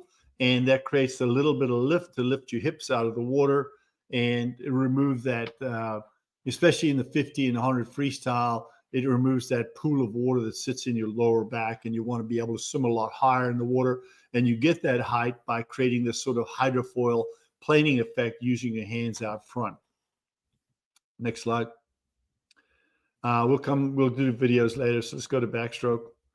So backstroke is, a lot of people think freestyle and backstroke are the same, but they're not. They're very, very different. I like to just to give some difference between the two. I like to think of freestyle as being a kayak shape, and I talk about a kayak shape when I'm teaching swimmers. But when I talk about backstroke, I use more of a concept of a canoe shape, because the kayak shape is this connection of top side to bottom side. The leveraging hand below the surface of water is connected to the throwing hand or the recovery hand on the top side. So the kayak is very connected left to right side. Whereas the canoe, you row, you propel the canoe using one side only. Both hands are on the paddle. You stick it in the water on one side, and you actually are crunching on that side. There's no kind of kinetic energy. So you can see here we have a kayaker and a canoe, and you can see the difference. And the difference being is that in backstroke, you're basically putting your hand in the water and you're applying pressure to that anchor position, and it becomes more of a side crunching action. So it's more of a side crunching motion. Let's not get too far. Come back to the one before that, please. So in freestyle, you want to feel like, your head's pitched down, your eyes are looking straight down towards the bottom of the pool. You want to feel like there's a straight line between the top of your spine and the top of your head type of thing.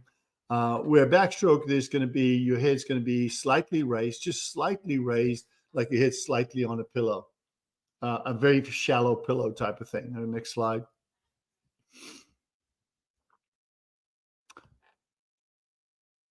Okay, here we go. this is important. The best way I can tell you to understand this is to teach your kids the difference between a flat barred shape and a hull shape.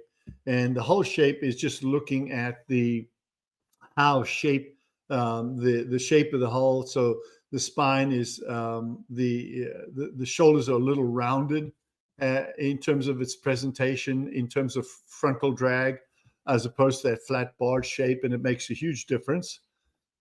If you go to the next slide, the way to affect this is that you don't want the athletes just to round the shoulders. You don't want them to sort of just round the shoulders.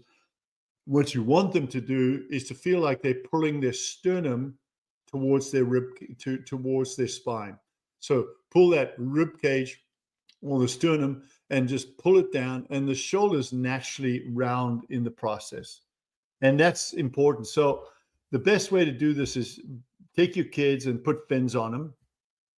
And before they get in the water, have them stand on deck and learn how to, and watch them pull, watch them pull the sternum towards their spine and get a feel for that. So they know exactly that it's not a rounding action with their shoulders. So they're only moving their shoulders. You want to feel like it's coming from inside. So it's not this action, right? So it's not me doing this. It's actually me coming from here in this way. And then put them in the water and say, okay, kick flat, just like people tend to swim backstroke with this flat barred shape. And then I'm going to blow a whistle, and I want you round in and then go flat and then round in. And you'll notice that they speed up when they go rounded in, when they get into a whole shape. And they get into, they go faster because they reduce the amount of drag, which is the quickest way to swim faster anyway. All right, so you can go back to the slides. So you can play with that with fins, and that'll help them understand the whole shape. So next slide. When you look at the top left-hand one, the whole shape really helps you get into that really good leverage position a lot better. And you really want the hand to be out as wide as you can. You want that angle, that elbow angle, so the angle joint angle that goes shoulder, elbow, wrist. You want that out, probably be 100 degrees would be the smallest you want.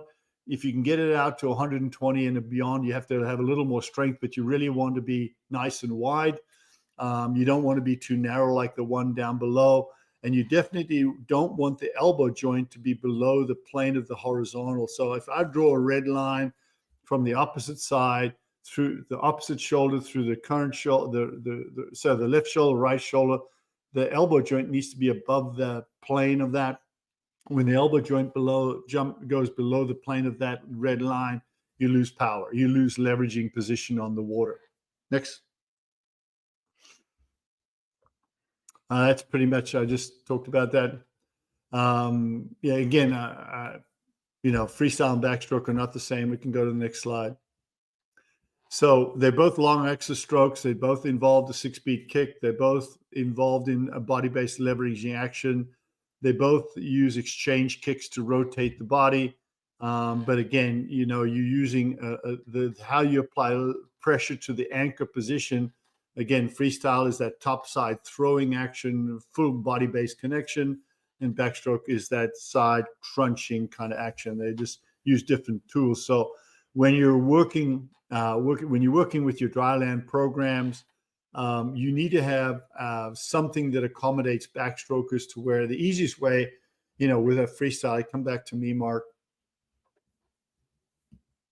So with freestyle, you might, you would have, if you want to do a med ball throw, if you take a ball in your hand and you would throw with a rotating kind of action, that would simulate a functional land exercise that would simulate freestyle because you're throwing in that rotating action.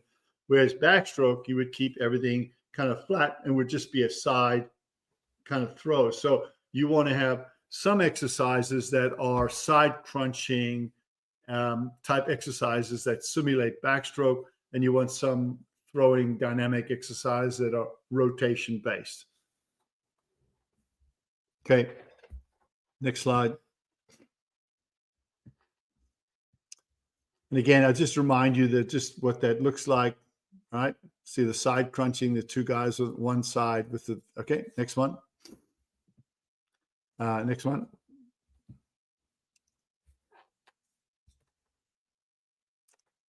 Okay, so the foundation of breaststroke is a body-based harmonic. And you know, we've gone through, I'll talk about the progression of breaststroke, but if you can do everything you want to do in breaststroke that emanates outside of a body-based harmonic. And so, anyway, you can go to the next slide. So the evolution of breaststroke through time. And if you ever want to play around, go look at breaststroke, just dial up, the breaststroke in the 1930s and 1950s and 1970s, and just look at what they looked like. And then as it evolved into wave rhythm style in the late 1980s, into the gliders, when Kitajima came along and the technical suits came along, gliders became the most successful breaststrokers. And then Petey came along and we're into this tempo style. And now that some of these guys have really truncated the leg action to where it's not this full place your feet, more of a round kind of breaststroke, or what we consider a frog kick. They have this narrow little whippy kick that really doesn't do a whole lot, but it reduces a tremendous amount of drag and still qualifies as breast. Like almost looks like some of these guys look like they're swimming breaststroke with a dolphin kick, but it's not. So it's involved in through time. You can just jump through the next one. Go through the next one. So if you look at, especially this is a link to the gliders, and I share this. I was working with a bunch of coaches, and I drew this up on a whiteboard, and then just took a picture on it afterwards. The key to the gliders, and I like the gliders, and I still teach the breaststroke. When I teach breaststroke kids breaststroke, I teach them how to glide, because I think you can go from a glider to being a tempo breaststroker very easily, but it's very hard to go from a tempo breaststroker to be a glider. So to me, I feel like the gliding is the base foundation and important. So if you look at the top picture, it sort of says, you want to have an angle. And again, you remember what I talked about with regard to the pitch of the hands, and as the hands go up, what it does to raise the shape up. When you're in that full extended position, you want to make sure that the kids learn how to rotate the hips forward into a neutral position. So the middle picture shows you when the hips are rotated forward, the turbulence that normally sits on the base of the spine above the hips gets released down past the back of the knees into the calves. When you don't rotate the hips forward into a neutral position, they stay up and they hold on to that water, and that just creates increased drag and increased problems that you don't want. So when you're watching your breaststrokers swim in the water, you're looking for how much of that turbulence is sitting up on top of their hips. And if you're teaching kids how to be gliders, that's a real key, that you want to make sure that gets eliminated, and you want the next out sweep to occur pretty much where in the middle picture you see where the turbulence is at the back of their knees. That's where the next out sweep should occur on gliders. Next slide. So the kinetic energy in breaststroke occurs in the throwing action. So if you want to just come to me. Okay, so I'll just show it to you. It's easier for me just to demonstrate it here and then. So when your hands are out here, you get kinetic energy from two areas, right? So you're going forward into a full extension, and you're going to take your body and you're going to press the upper torso down below the surface of the water. So the biggest thing, the biggest thing that happens there is you're pushing your lungs down below the surface of the water, and your lungs naturally want to bob back to the surface. So that coming back to the surface is a form of kinetic energy if you know how to harness it. So the key here is to harness both levels at the same time. So you're extending into a chest press forward and into an out sweep.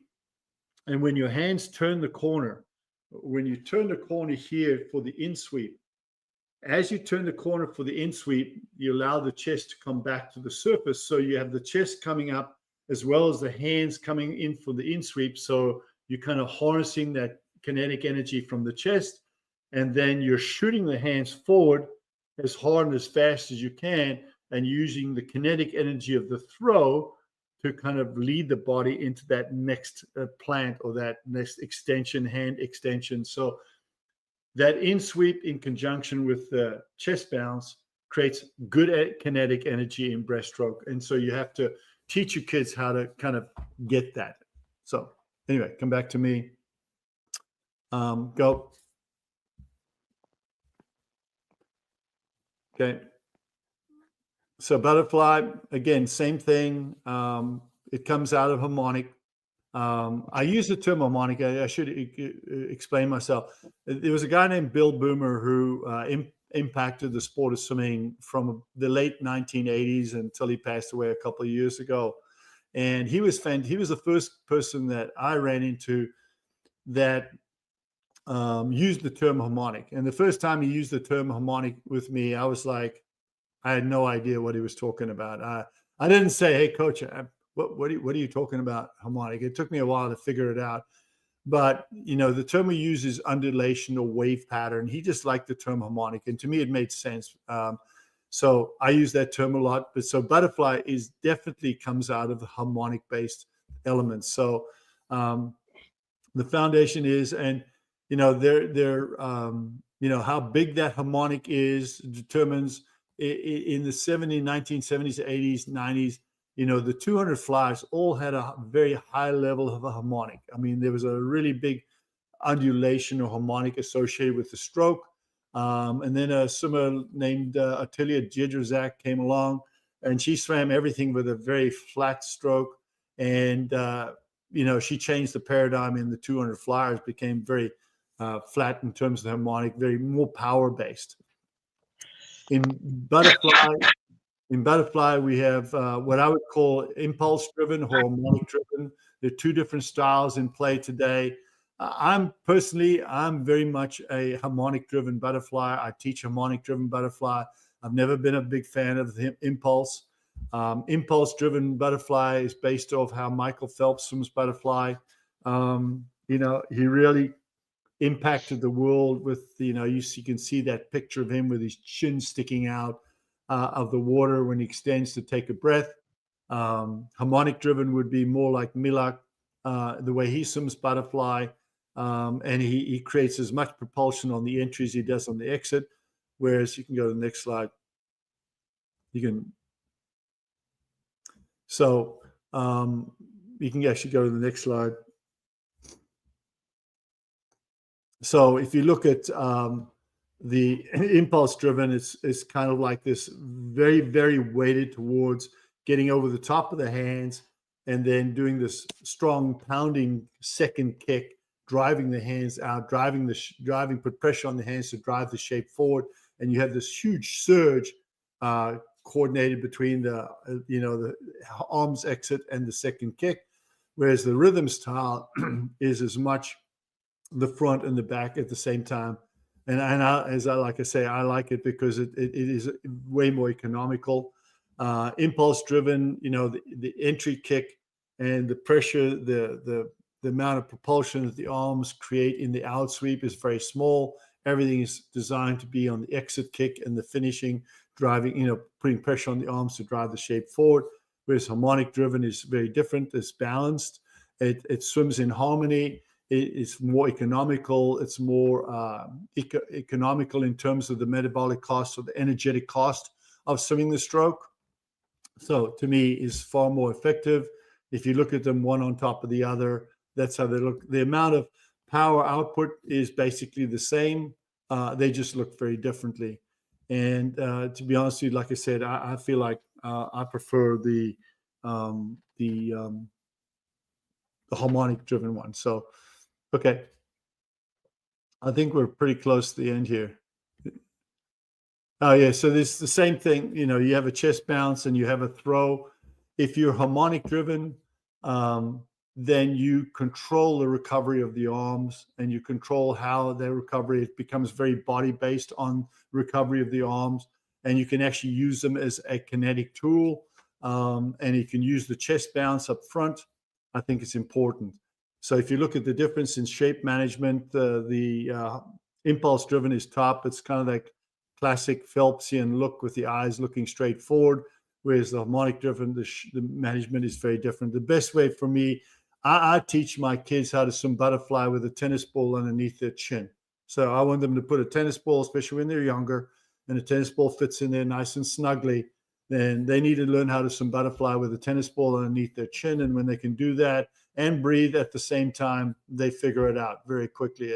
I usually, with young kids, I'll always do it with a pair of fins on, because that really helps the process.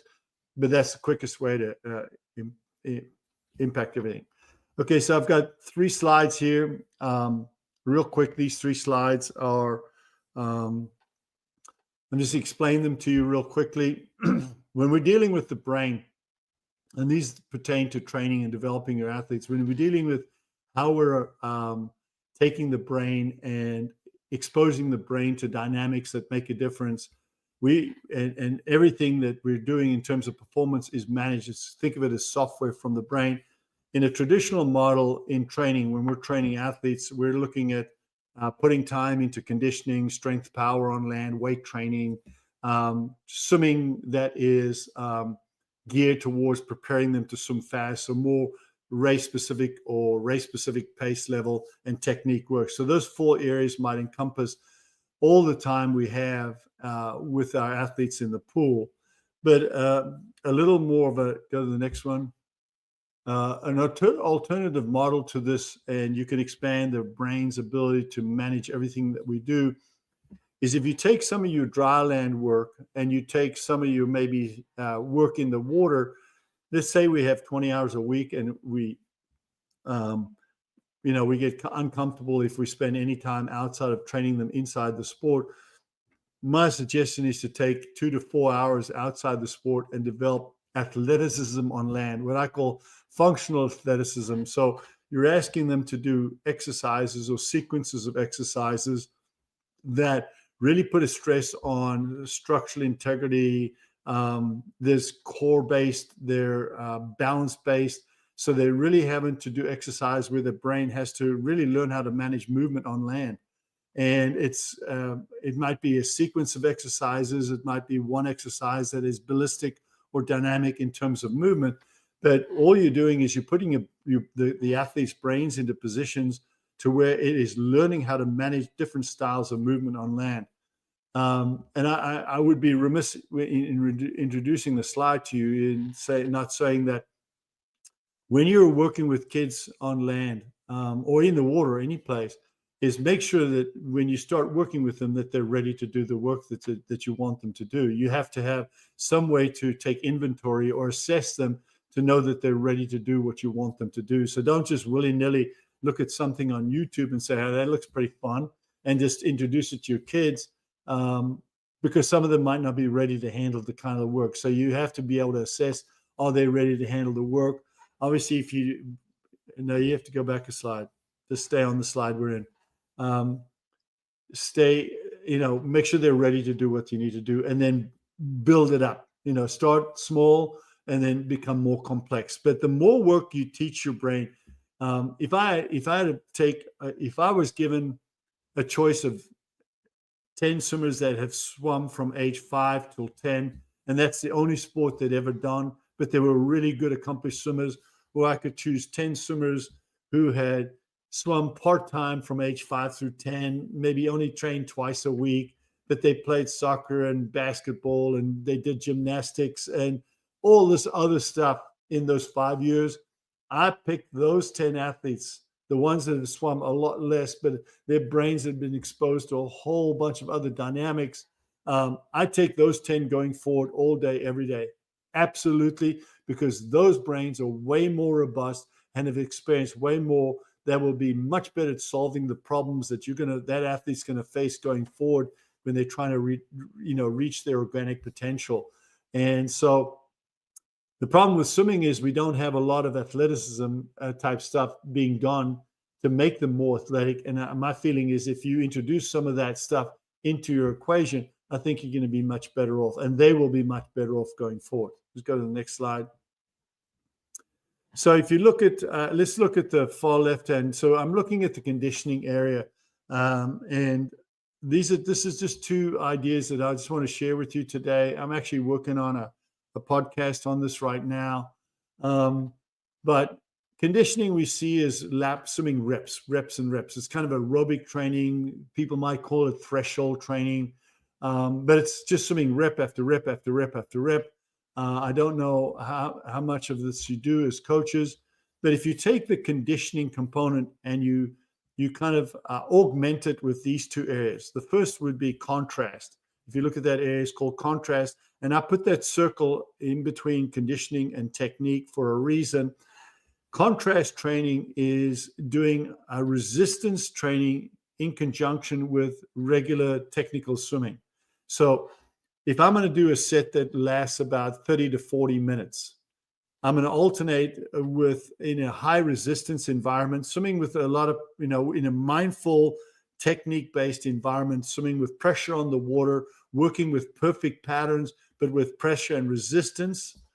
And then I'm going to flip from that to, say, doing, 875s, holding a certain heart rate, like 150 or something, or a speed or whatever it is.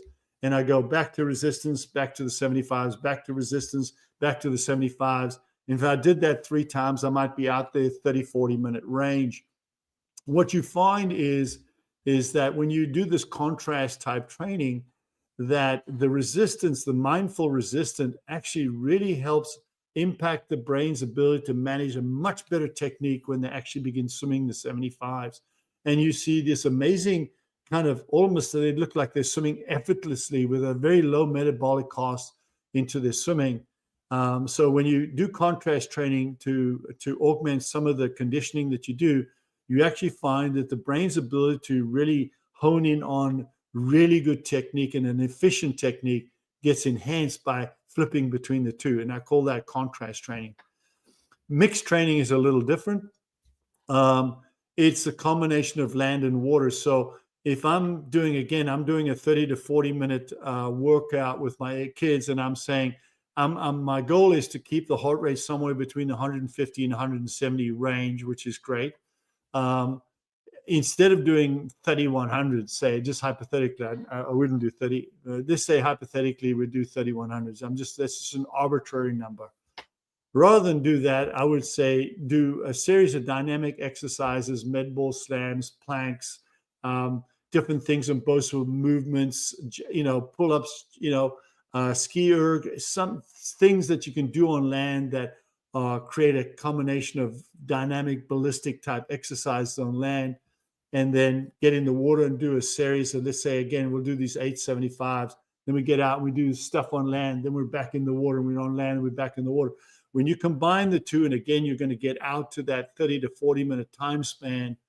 Again, what you're going to find is that they're able to sustain heart rate at the right level for that extended period of time, as long as they don't waste time between getting out of the water and in water and stuff like that. And so they maintain the heart rate in the right area. And again, you're going to see this significant difference in what they look like in the water. They're going to look much better. It's going to be kind of weird to see it at first, but when you do this mixed training in aerobic conditioning, the efficiency looks better, the economy of the swimming is better, and it just looks different as opposed to just doing, like I said, rep after rep after rep. I'm bringing it to you because I think it's an interesting component that not many coaches understand or know how to bring into their environments. But I did a lot of this type of stuff, and kids just look amazingly different when they did this. I'm not saying that you just take your traditional conditioning concept and throw that out of the window. I think if you're going to go 4 to 5 or 6 conditioning, well, I don't know. Let's say if you do 6 conditioning sessions a week, half of them might be in the mixed and contrast environment. 3 might be traditional, and they might be more. I don't know. You can play with it as coaches, but I thought I'd share that with you today. So let's get out of here. Any questions so far? Hey, man, that was brilliant. We could check the chat. I haven't been able to do that. But anything from you, Dennis? Yeah, I do have a question here.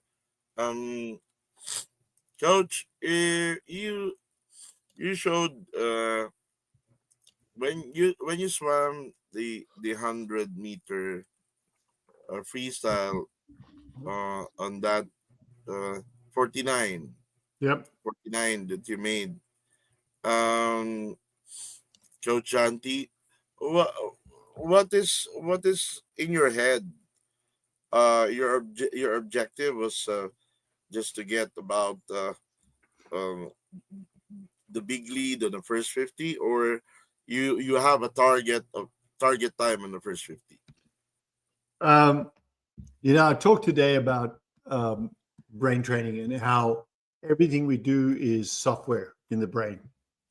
Uh-huh. And basically, when your kids come to practice or you go to practice to work with your kids, your goal as a coach is to help them improve that software.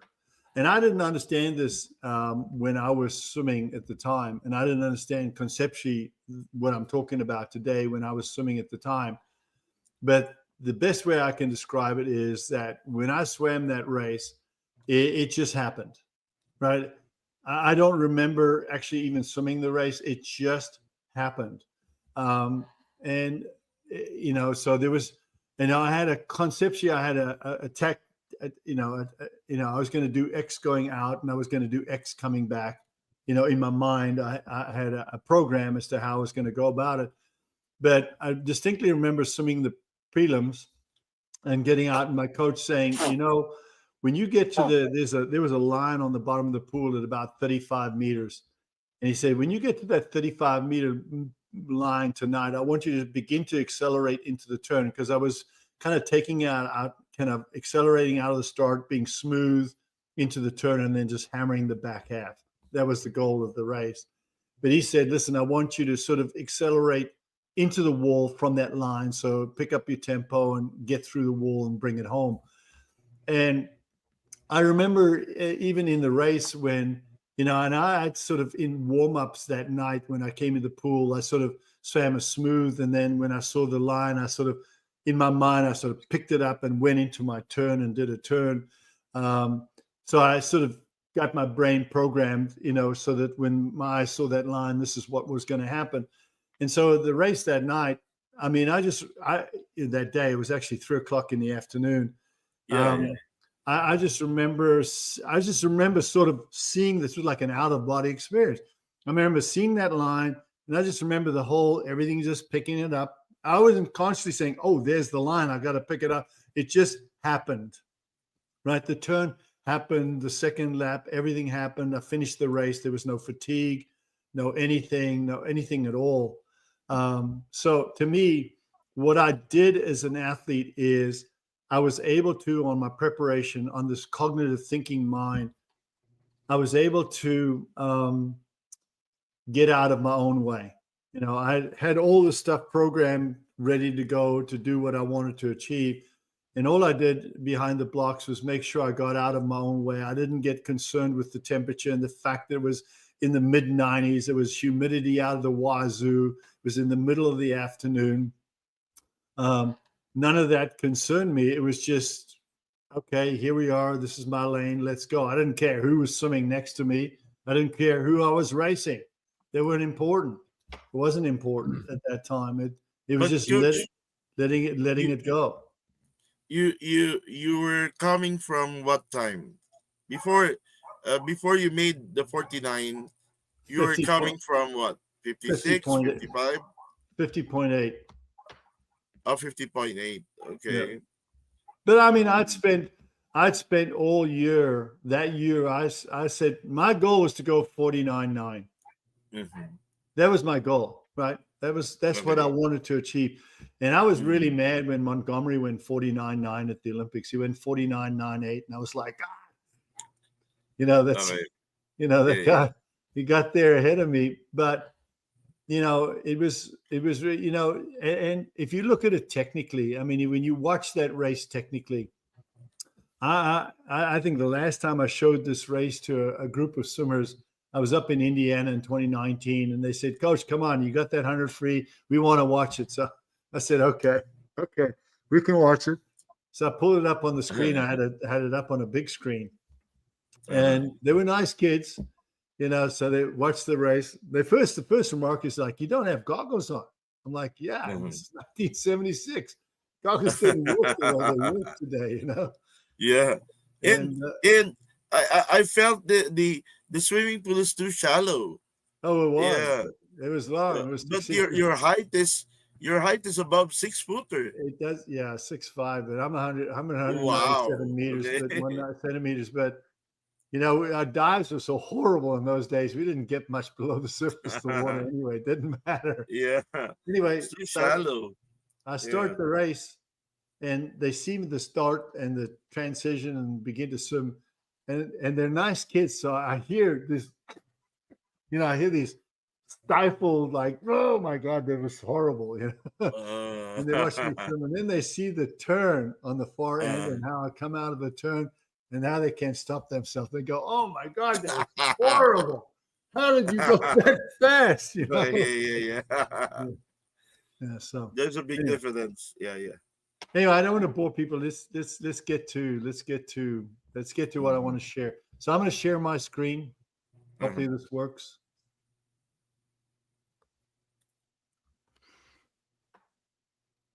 Coach, I'm looking. It's not a. widget. You can check on the widget. No, Yeah. share screen. Share screen. Okay. Okay. Here it Right. comes. Are we good? Yes. Yeah. All right.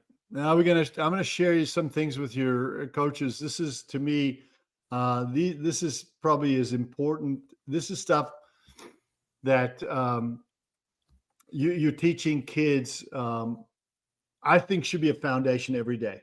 And I don't know exactly where everyone else is in this, but this is the eggshell position, or I don't know. I call it the eggshell position, but kids need to learn. When I started earlier and I said that we're very survival based in terms of how we approach everything it is that we do. To offset that survival, that drowning problem, you have to teach them how to feel comfortable in the water, and taking a full breath of air and just naturally letting themselves get into this nice eggshell position really helps. So the eggshell position to me is just when I'm working with a group, and this is me taking a picture. I was working with a group of about 50 kids in Singapore a couple of years ago. And I just took some pictures of kids in that presentation that day.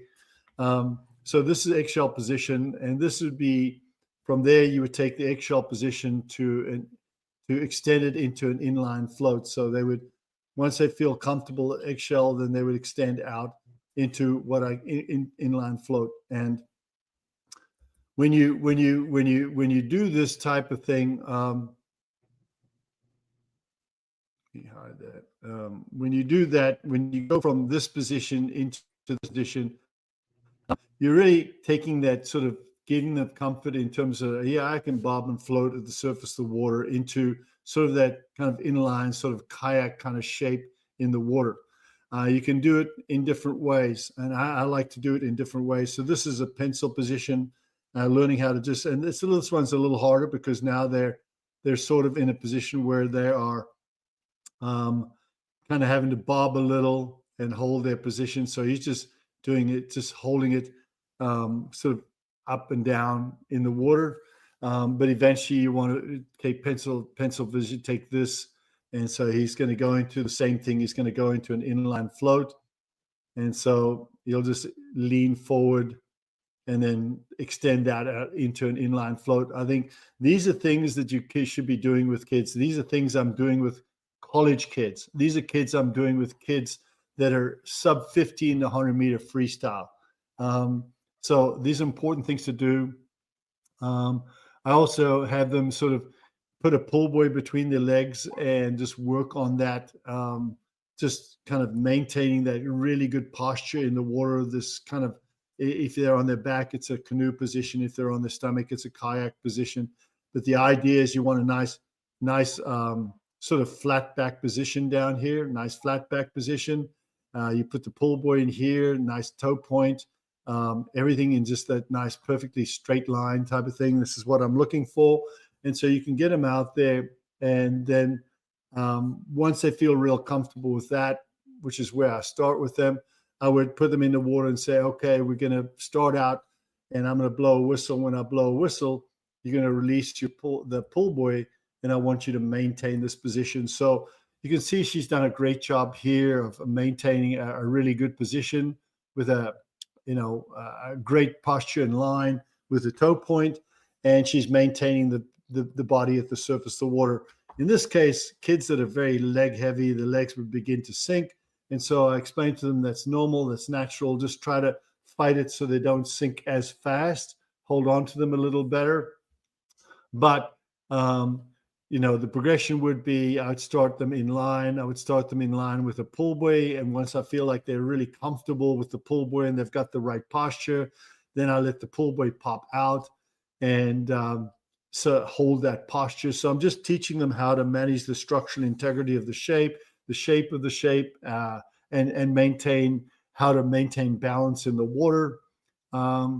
This was even in that day. This is in that day. So this is the first time she'd ever been introduced to something like this.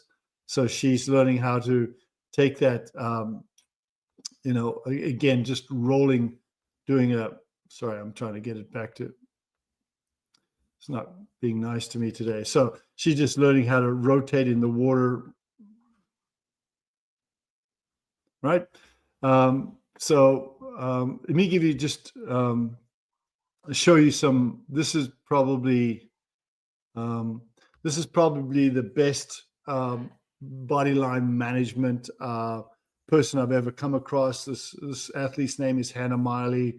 She was a 430 low, 400 IMer. This is the Taj Mahal. This is the peak of the pyramid. This is an athlete that had been working on this for years and years and years. Actually, my screen is freezing and I don't know why. Anyway, here it goes. So you can see how, I'm not sure why it's,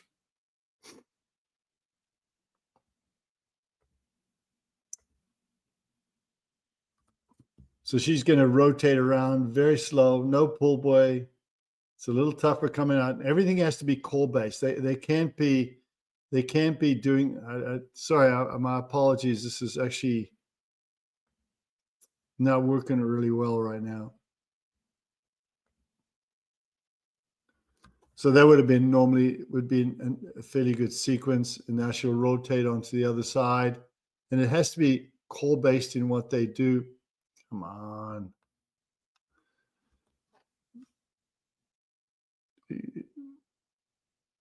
I'm going to come out as, I'm just going to pull this stay. Maybe it'll do it right. So she'll actually get into this position.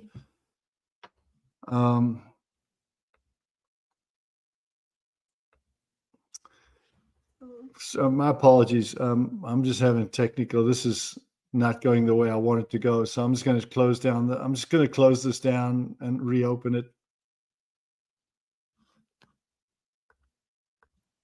That's a real ballet in the water. That's yeah. I'm just going to reopen this.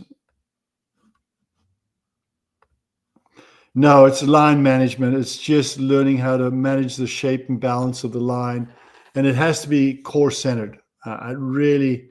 Let's see if this will go. I'm going to go to here. It has to be, so she's going to rotate on. And if it's not core based, if you're not inside out on this, you can't do it. And to give you an idea, this person has been working on this for years, and this level of expertise to be able to get to this level to do something like this takes a tremendous amount of work and core strength and stability. To give you an idea, this athlete. Jonty, will you share screen? Sorry? Share screen. Oh, oh gosh. where am I in terms of this presentation? Top bar. I got it.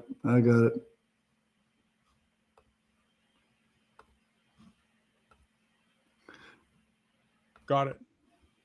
Okay, so hopefully this is someone who's been working on it for 2 months. So this is someone that's worked on this for 2 months. So you can see, they can get pretty good at it. And when you teach your athletes how to manage shape, line, and balance, you can see she lost her balance going over.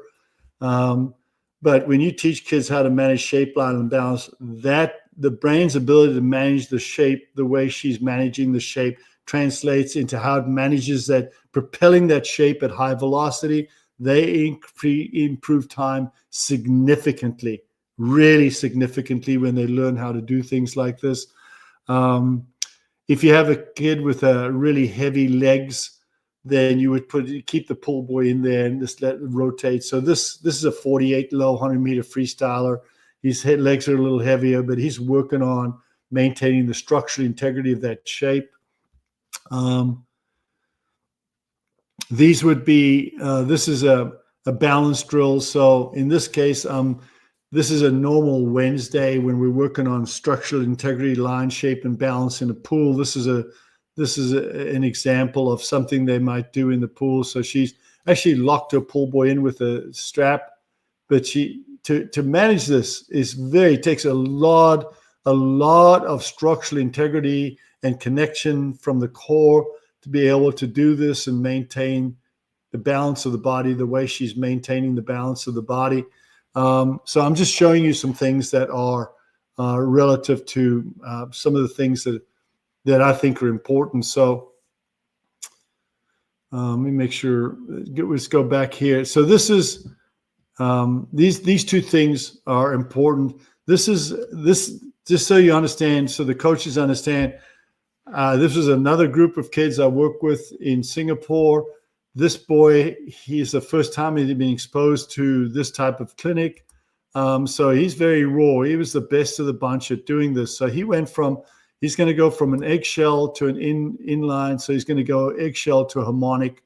So he's going to get his line, and then he's going to begin a body-based harmonic and just let that body-based, and then you do everything out of that. So everything in breaststroke and breaststroke and butterfly comes out of eggshell, which is the foundation, into line extension, into just press chest,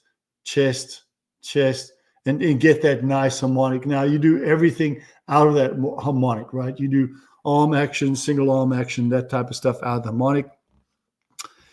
This is flutter. So again, this is another kid. Again, this is acute. This is, again, the best kid that came out of that group. So we're working on flutter kick. So here he's extending. And the key to this is the flutter kick here. When you do this, and he's not as good, he's going to get better at it. But I don't allow them to have their heels break the surface of the water. So when you teach kids to go from eggshell to inline hold to flutter kick to swim, their heels cannot break the surface of the water. It's really important that you don't allow their heels to break the surface of the water. And when you do that, when you force them to not let their heels, so I don't want to see any foam here at all. Right? When your kids get better at this in training, no foam at all. What happens is they actually kick a little deeper. They kick a little deeper below the surface, and they kick from the core, and they kick more correctly. So they naturally go to a correct kick. And the problem with one of the things that's a whole lecture in its own is the vocabulary in the sport of swimming is that the term kick is misleading to swimmers. When I ask a kid to kick, by the time age 2 or 3, they're already kicking a ball. Their family has them kicking a ball around the yard. And so they associate kicking with a knee down action. So knee forward, knee action. And the kick has to come from the core, right? It has to come from the body. And actually, let me just let me just pull it out because let me just pull this out and show it to you right now. Freestyle.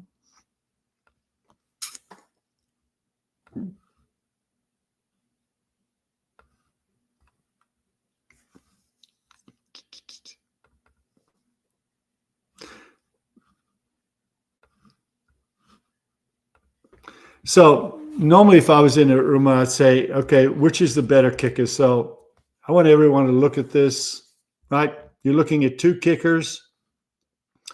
One is a good kicker. One is a bad kicker. Normally I'd say which one's better, the top one or the bottom one. Most people, they tend to be 50-50 on what they do as far as kicking is concerned. So let's look at the bottom. Let's look at this one. We're going to look at this kicker first here. So we're looking at this one here, down here. I don't want to keep that on the screen. So if you take a look at this is what I call an exchange kicker. So when you're looking from the surface of the water and you're on deck looking down, there's a lot of foam. There's a lot of leg action. They're moving. Doesn't look like it's a problem, but it is a problem. So if you look at this, you'll see that. Excuse me, Jonty. The canvas is empty. I see 1.04, but I'm not there. It is. Thanks. It took a while to show. Okay, resume. Okay, so maybe I'll just keep it like this.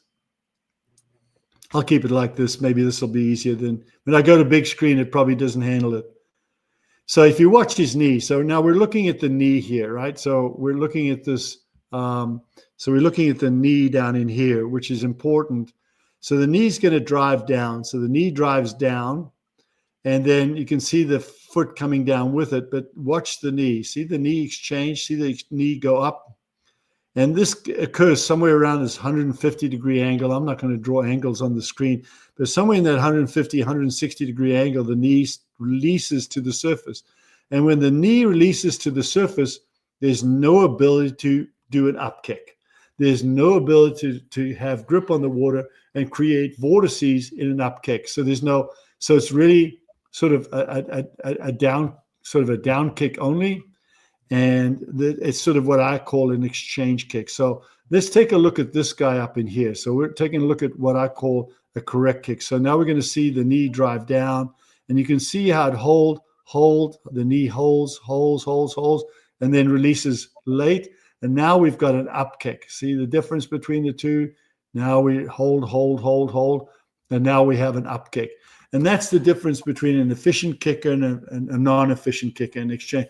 And I recognize exchange kickers very easily. You can see them pretty easily from the deck, and I have a pretty simple method in terms of how to teach them how to avoid. I can actually physically put them on a table, and I walk them through physically what they want to be doing underneath the surface of the water, so their brains can actually feel what they need to be doing, and then I put them in the water, and they pretty much boom right away. They've got it. They understand it, right? So, and the other way, let's see, let me,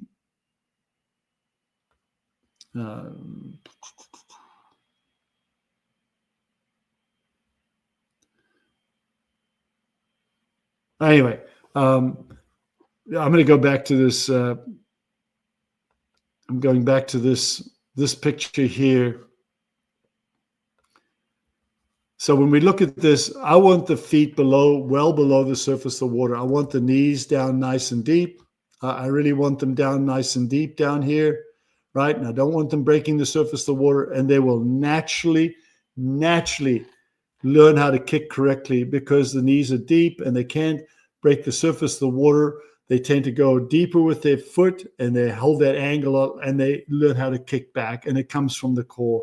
So the normal sequence for me in working with young kids and teaching them how to some freestyle is I'm going to teach them how to start in this eggshell position, right? Comfortable in the eggshell position. Then I'm going to let them extend into a line. Then I'm going to let them kick, and they're going to look like they're kicking a little bit uphill when they do because the legs are going to go down nice and deep. And then from there, I'll add arms to that equation. And I'll ask them to put the arms into that equation just naturally. Don't think where they're going to just let the arms naturally go where they will naturally fall in, and they will just be where they need to be. type of thing. So for flutter and backstroke would be the same. I'd start on a eggshell position, roll over on the back, and again, same thing. Kick to swim, always kick to swim. In swimming, especially when I'm working with developmental kids, if I've got a line of kids, if I'm working, when I do a clinic with kids like this, and I've got 50 of them in the pool, the kid starts at the flags, eggshell, inline, legs to arms, then the next person. So they don't push off the wall. They all start at the flags. So when you're teaching, especially in the development of the young kids, it's always flag to wall, flag to wall, flag to wall. So you're always going out of this base foundational eggshell, inline float, correct legs. Or if we're doing harmonics, then we change, we're going to the harmonic. So we're going the backstroke flags, harmonic forward. And so you go the harmonic, and then you say, okay, we're going to go harmonic to right arm only, harmonic to left arm only, or we're going to go harmonic to arms only if we're doing breaststroke, which is going to be outsweep and throw inside the harmonic type of thing. I mean, there are lots of things they can do from that harmonic into butterfly or breaststroke, or the leg kick into freestyle. But these foundational things are the core to building the stroke to take it forward. I'm like an hour and a quarter in here. I don't know if we can come. Let me just. How do I stop sharing out of this, Mark? Take your time, Coach. Take your time. Well, I mean, Dennis, I can go and we can look at a couple of freestyles. We can look at some backstrokers. We can look at some breaststrokers and butterflies, if that's okay. No problem, Coach. Take your time. Okay. All right. So let's go and actually look at some freestylers. I teach what they call a kinetic energy type freestyle. That's the way I teach it to kids. I'm mostly working with sprinters.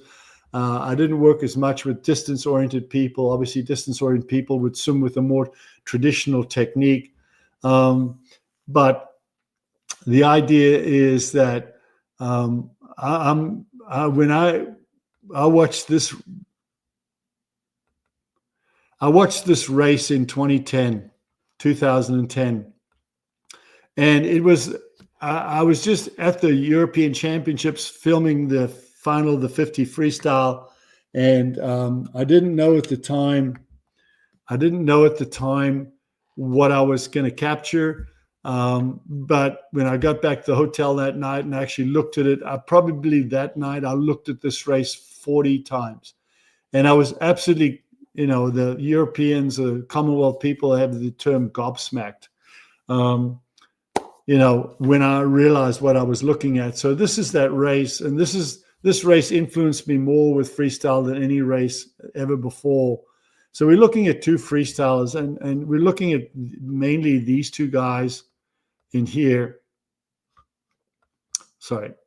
So we're looking at these two guys here. This guy's using more of a windmill stroke that's not connected. This guy's using a sort of what I call a kinetic energy freestyle that is connected, and they're both very different. So if you look at the windmill guy, there's no connection between the arms. They're just sort of windmilling themselves. Whereas if you look at the guy in the white cap, it's very connected. But what really, really got me that night is that he's hammering it as hard as he can. And to see what by connection means, if you look at the right arm entering the water, you can see the left arm recovery is connected to the right arm. And the right arm recovery is connected to the left arm. I mean, he's fully, that throw action here is connected to what's happening underneath the water. But the last 15 meters of this race is what really got me. So right in here, this section right in here, when he kind of takes his foot off the gas and he's just effortless power, that sort of effortless power in that last sequence. When I watched that and saw that, my brain said, wow, I was really, really, really intrigued by it. And, I've seen this 1,000 times. I must have seen this race 1,000 times. But it really influenced me, and I began kind of getting kids to understand swimming freestyle, more of a kinetic energy style. So let me just show you some comparisons, because that might help you understand this a little more. So this is an athlete, and you can see him right in here. So he's right, this athlete, kind of this kid right here. He doesn't even look like he can swim freestyle. It's not very pretty looking, right? Doesn't look like much at all. But he came out of high school and he played a lot of basketball and football and baseball, so he didn't swim as much. So that was the first swim meet he swam in. Now this was about 3 months later. Now you can see he's got legs are better. There's better coordination. He looks a lot better in the red cap. And then this was 8 months later. So now you can see they're completely different. He's connected and he's swimming the way I want him to swim. So teaching him how to get there. So this is another one. So this is a kid, came to me. He was 52.2 out of high school. He's right there. You can see he swims a very traditional high elbow type stroke. And I changed him from that to more of a, and again, he's got the red suit on now. So you can see he's got a kind of kinetic energy. He's riding a lot higher. Everything's a lot higher. So from here, he's going to, I think he ended his career right at 48.4 in the 100 freestyle. This is a video of, this is all inside a lesson. So this is a kid swimming freestyle, very, very pretty looking freestyle. I mean, very few people would take this freestyle and change it and do anything with it at all. But in a space of about 30 minutes, I taught her a very different freestyle, and this is what that freestyle looks like. So this is at the end of a session teaching her how to swim a more, what I call kinetic energy-based freestyle. So if you look at this, why I didn't like what she did, if you take a look at when she puts her left arm in the water, so now she's got a left arm anchor position here, and you can see the right arm is not connected to it all. There's no connection between that right arm recovery and the left arm. So all we're doing is we're propelling the shape forward, essentially just using the left arm only. And I think that needs to change. So if we go into more of the ballistic style, now when she puts that left arm in the water, now it's connected. You can see that sort of throwing connection to the opposite side. And to me, when you can use the kinetic energy from the throw from the opposite side, I think it's important. So to show you how I teach it to kids, so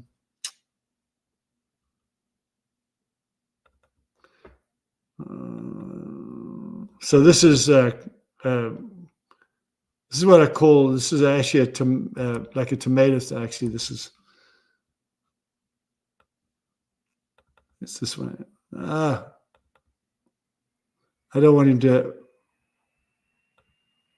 It doesn't matter.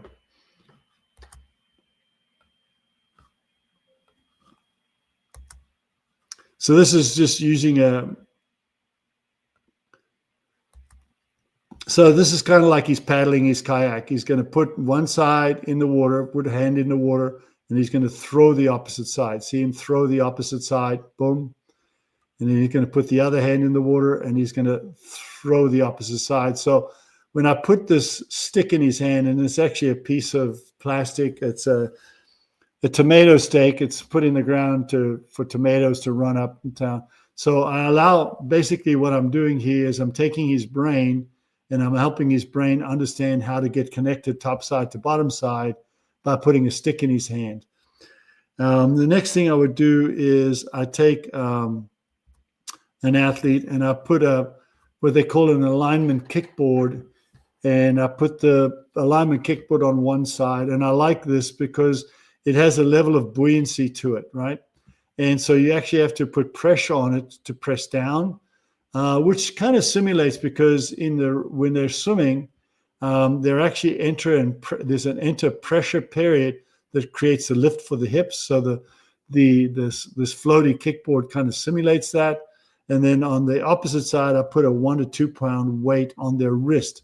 So when that arm throws like that, right? The brain's over here going, okay, this is different. This is a weight. I got something on my wrist. What's going on here?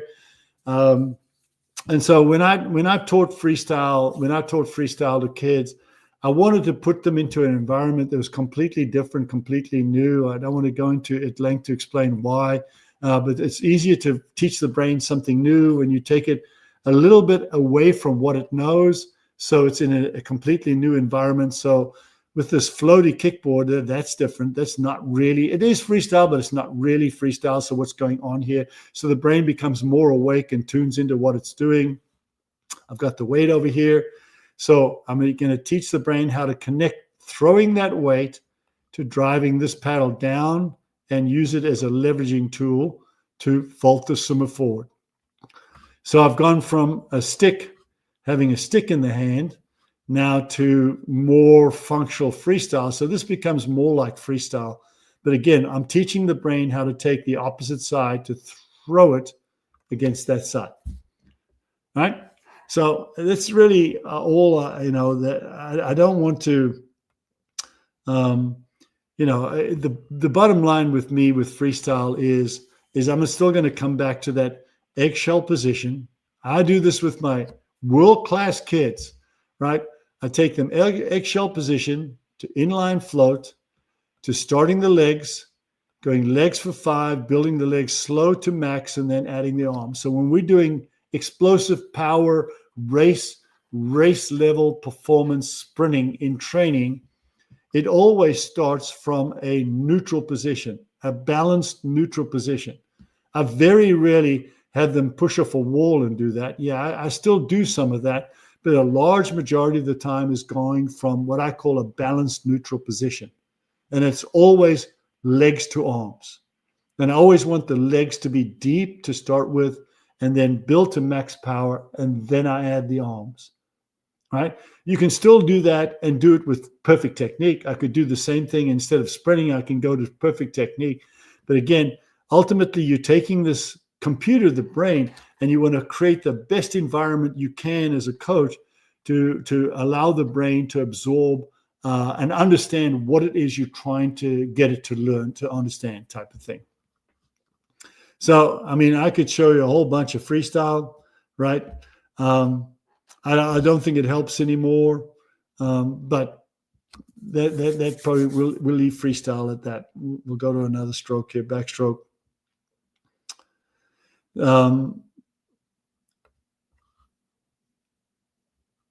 Backstroke. So the easiest way for me to teach backstroke is to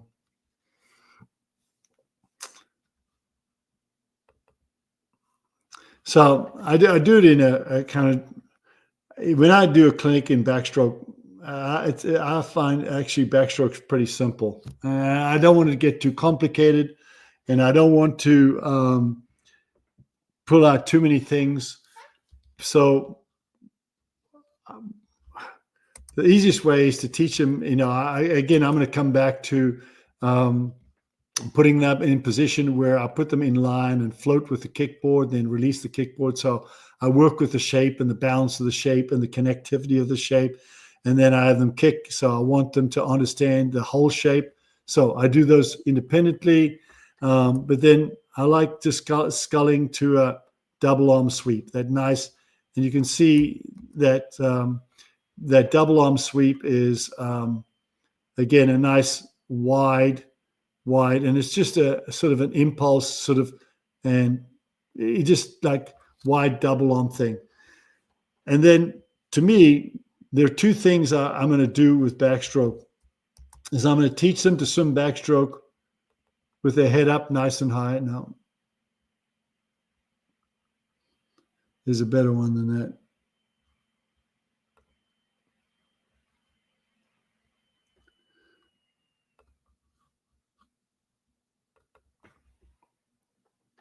Okay, so this is pretty simple. If you want to teach your kids how to swim backstroke, do two things. Make them swim with their head high out of the water like this.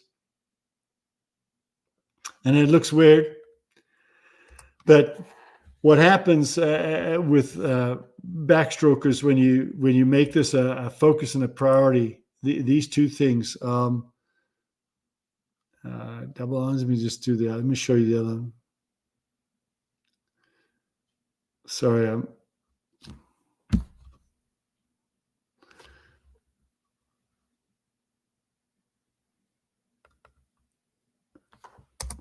so when they do double arm backstroke like this, double arm backstroke, they learn the pattern, that like shallow side crunching pattern, right? They learn a shallow side crunching pattern, which is basically what you want the brain to simulate when they actually swim. That's it, right? And then from there, I ask them to swim like this. And then I ask them to get out. When I get them out of the water, and I say, when you're forced to put your chin on your chest and swim with your head really high out of the water, what happens?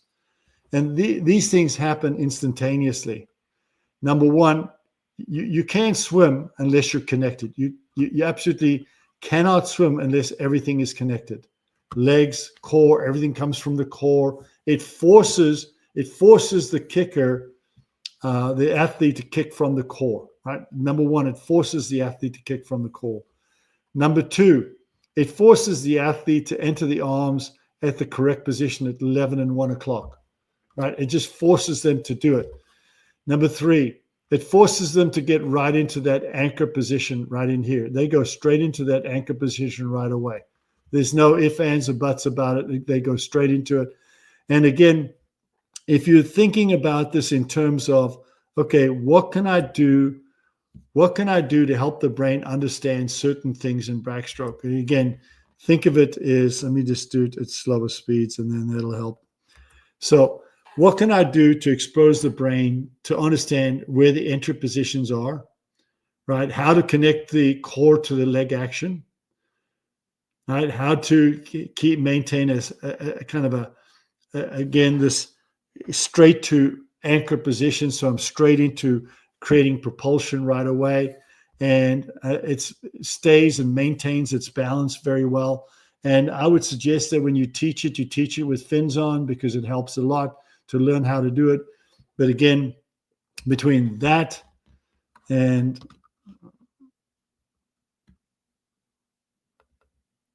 these are the only two drills I use with teaching kids in backstroke. This is the only two. Learning how to do a nice side crunching, shallow side crunching action. So learning where the depth of the action is. I also teach them the whole shape using the legs the way I described it earlier. So this to head up. So if I was going to do a sequence in a pool, again with an athlete, I'm going to start into, you can do an eggshell position on back, eggshell position into extend, eggshell position to kicking with the head up higher, with the legs deeper so they extend from the core. I'm going to start swimming with the head up nice and high so everything connects to the core. And then I'm going to let the head naturally go into the position it normally goes. And I'm going to be swimming normal backstroke. So I'm going from balance to inline float to the correct leg action with the head up, to the head up, the correct arm swimming action with the head up into regular swimming style. So again, I'm helping the brain go from one step to the next step to the next step to the next step in sequence so it can learn and really begin to hone in on exactly what it's doing, how it's doing it, what it's doing, and become more economical in the process. Breaststroke to me is pretty simple. It's actually a pretty simple stroke. It actually, to be honest with you, was the last stroke I really kind of got to a point where I felt comfortable. But again, I'm going to come back to the harmonic. I've gone through so many things now.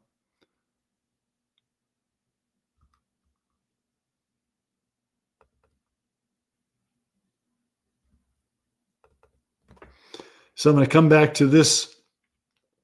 Is this going into this harmonic? And again, if it's breaststroke, then I'm going to take this harmonic and I'm going to kind of work arms or legs in and around the harmonic. So, I can do a lot of things inside and out around that harmonic. And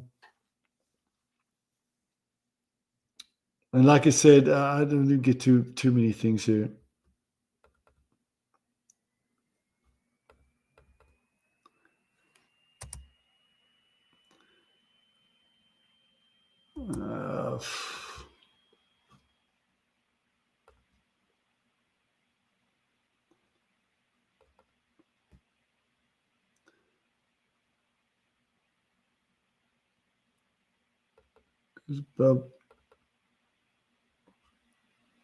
Okay, so if I'm working on the arms,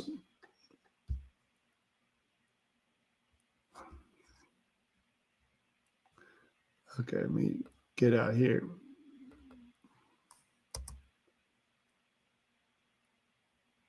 So I'm going to work one arm action into a glide.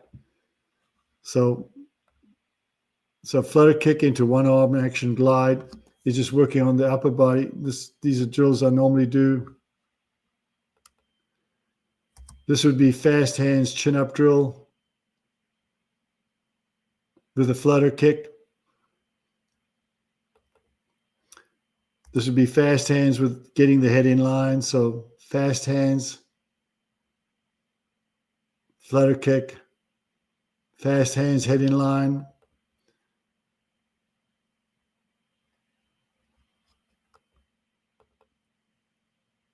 Oh, come on.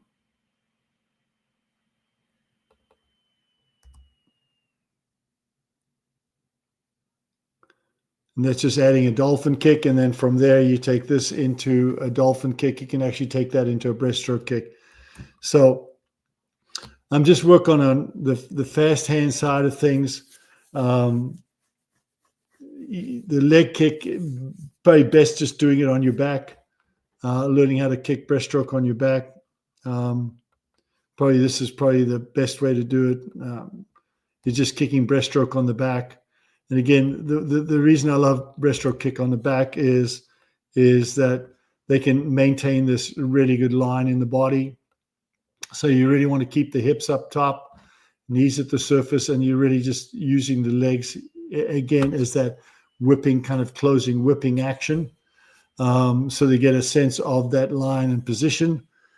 But it just helps the brain understand what you're trying to do in terms of how everything's put together, and the narrowness of the kick.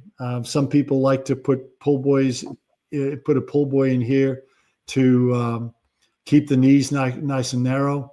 Some people even put, Ray Luce loves to put actually a band around they put a band around their legs above their knees. And so, you're looking at them from behind. I mean, they're kicking with the knees really close together in terms of working on that whip action of the legs. I feel like when Ray does that too much with his kids, they end up dropping their knees too deep in the water sometimes, which can be a problem. But I like to keep it simple, just working on the arm action, working on the leg action, and then working everything outside of the harmonic. I'm just running time here. It's getting long. We're almost at 2 hours here, so I'm just going to do the butterfly. Again, if you're looking at the difference between I can't do this one because it's gone. This is Milak on a front view.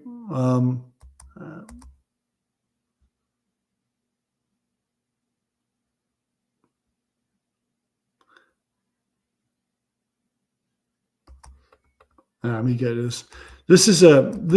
I have this because this is a real good example of a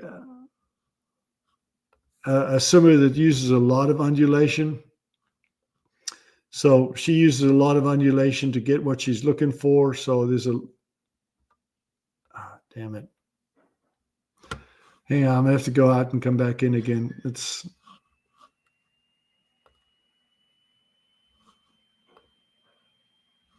Hang on.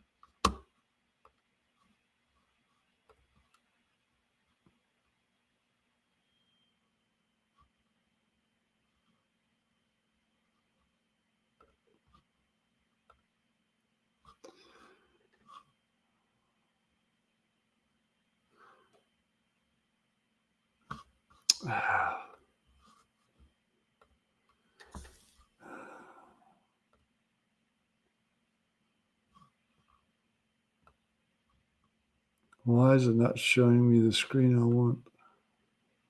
Maybe your computer is too loaded with a lot of videos.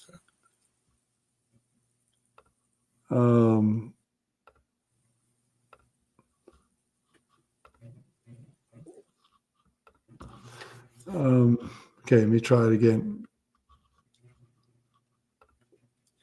It's not showing me what I wanted to show. It's not showing. It's just taken my Dartfish and completely taking it out of the equation. Let me just try to load it up again one more time.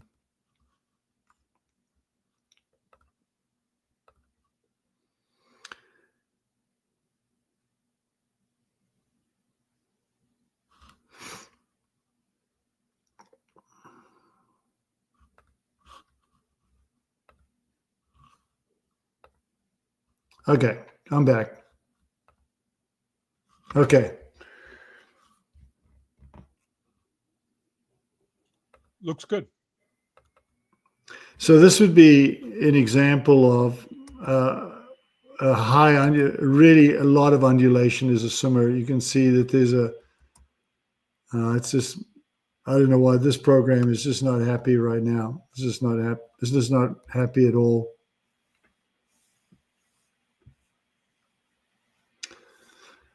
Anyway, how it was.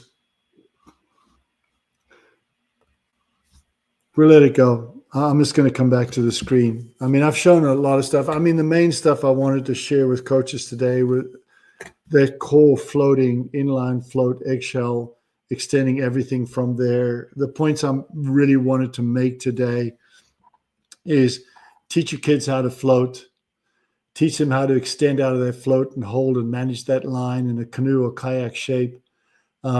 Teach them how to kick correctly out of that position.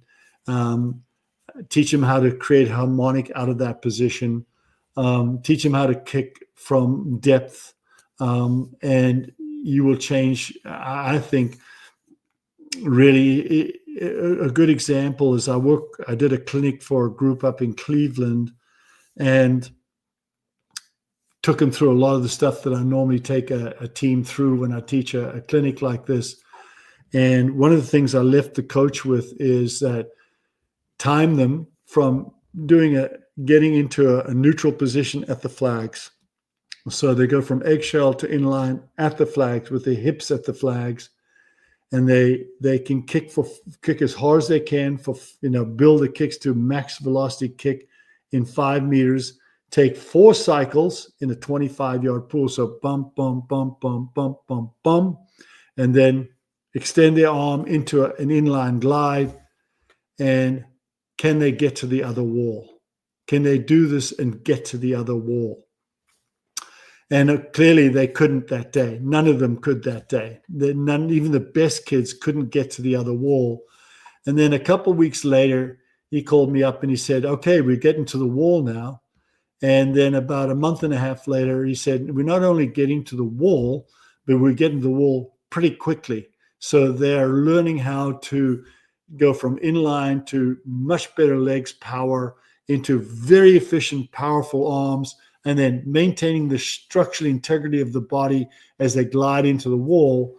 And it just translated. I mean, the next meet, they're just going lifetime bests in freestyle, lifetime best, just easily, comfortably, because again, when you come to practice, when you go to practice your athletes and you're dealing with your athletes, you're putting your athletes into environments that are forcing the brain to learn.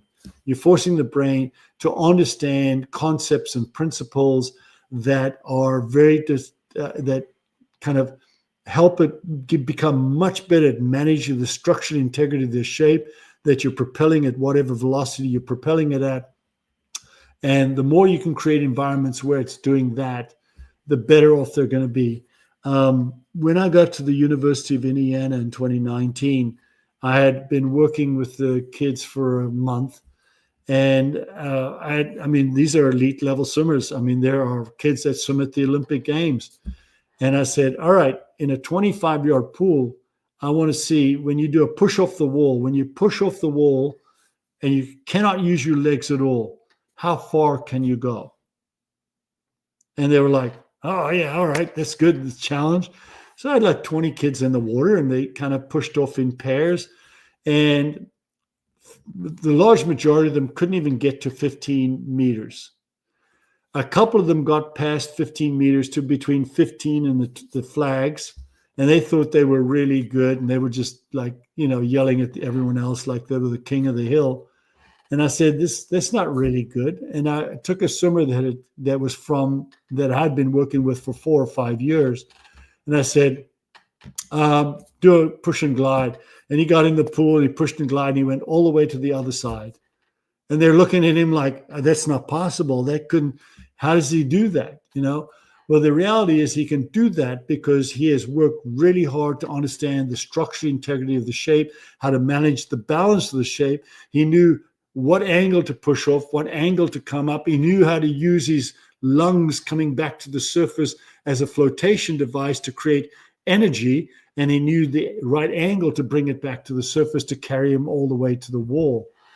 But that all takes experience. That all takes knowledge. That all takes teaching the brain how to manage all of those things. So my advice to all the coaches in this group is to start to teach your kids how to manage balance in the water. Teach your kids how to push off the wall. How far can they glide? How effective they are at holding their shape and balance in the water. And then remember how I said, always go from eggshell to inline to flutter to legs to whatever intensity legs, intensity arms, and do everything out of that into swimming, because that really helps the brain understand how to manage structural integrity into what you're doing with regards to your swimming. Coach, that simplifies the whole explanation. The last part that you made was the most simplest explanation and most clear explanation among all. So I think earlier they might be confused on what is the main purpose of that eggshell. Okay. Well, it's just a starting position. That's all. It's just a simple starting position. Now this one, when you said the person who had been with you for about 4 years made it up to the 25 meter. Wow. That simplifies the explanation why it's really needed. It's really needed for them to learn how to do that kind of balance in others. Yeah, well, it took the group I work with in Indiana. It took someone 4 months to get to that. Yeah, Shin Kinawara is actually saying hi. Shin. He's in Vietnam now. I know. Yeah. I didn't even look and see. I guess if he's on there. He was quite excited to come in for about a week ago. Okay. When I told him, hey, Jonty, Coach Jonty will be the speaker for this week. But he doesn't know how to get in to meet the platform. Well, too bad. Anyway, I mean, I've shared a lot. We've been online for almost 2 hours now. So, Yes. So, Jonty, tell us about your clinics. What are you traveling much? Are you doing them domestically, internationally? What's the deal to get Jonty to come speak to different teams or groups? I don't. I'm 70. I'm 71 now. I don't travel as much. I mean, I'm going to do a clinic domestically in January locally, but usually nowadays I do them with people I know. Right? I really just, if someone in my chain, a former swimmer that coaches or coaches have good association with, call me up and say, hey, please come on, can you come out and do this? And my normal process is I will go in and I always want 2 days. And so I usually go and in the morning from like 9 to 12, we talk swimming with the coaches. And in the afternoon, I take the kids through a process. And usually the first afternoon is with older kids. And then the second day in talking with the coaches, this is more about planning and structure and writing workouts. So the first day is more about technique and the foundations of the sport. The second is more about the coaching, day-to-day coaching side. And then that night I work with younger kids, taking them through the process. And that kind of gives me enough time to get across to coaches most of what I know, and then demonstrate how I take kids through. And then they can, probably the best example I had, I worked with a group of about 70 kids. I had probably 70 kids in the water aged 10 through 12 at the Chinese swim club in Singapore, right? So you have 70 kids in the water, right? But they all had these bone conduction things that they had strapped to their goggles. So, and I had a little microphone. And so they were hearing me like they were hearing me have a conversation with, like I'm having a conversation. And I'd say, stop. And 70 heads would stop and they'd look at me. And I'd say, do this. And 70 kids would do this. So it was like I was teaching one kid, but I was teaching 70. And so I took them through the process. And when I got to that leg kick, with a deep leg kick, I was trying to explain to the coaches the importance of why this is. And then when I asked them to go from the inline to the deep leg kick to swimming, I just listened to these coaches behind me. I could just hear them go, oh my God, that kid, they look so much better. They look so good, because when you teach a kid how to get connected, when you teach a kid how to connect the shape, when you teach a kid the importance of the structural integrity of the shape, and they're working everything from the inside out, and then the arms just are added onto the legs into that structural integrity, they look so much better swimming, because the brain is managing swimming, freestyle from the right way, as opposed to all arms and legs, like hands and feet, right? It's got to be inside out, not outside in. Fabulous. So what other podcasts can people maybe catch you on? You said you were working on something. If I have a YouTube, if they go on YouTube and they just dial my name in on YouTube, Brain Training for Sport, they'll catch anything that I'm putting out there. I'm working on one. I shared actually 3 slides on a podcast I'm working on right now, which is what I called functional athleticism, the concept of brain training and bringing functional athleticism into the training environment, which I'll probably put out maybe Sunday this week. But I'm slowly building it up. I mean, I've put out maybe 5 or 6. My intention is to have probably 20 to 30 podcasts that cover initially just general sport. So a soccer coach can watch the podcast and learn from it. Swimming coach can watch it and learn from it. And eventually I'll become very sport specific in the sport of swimming.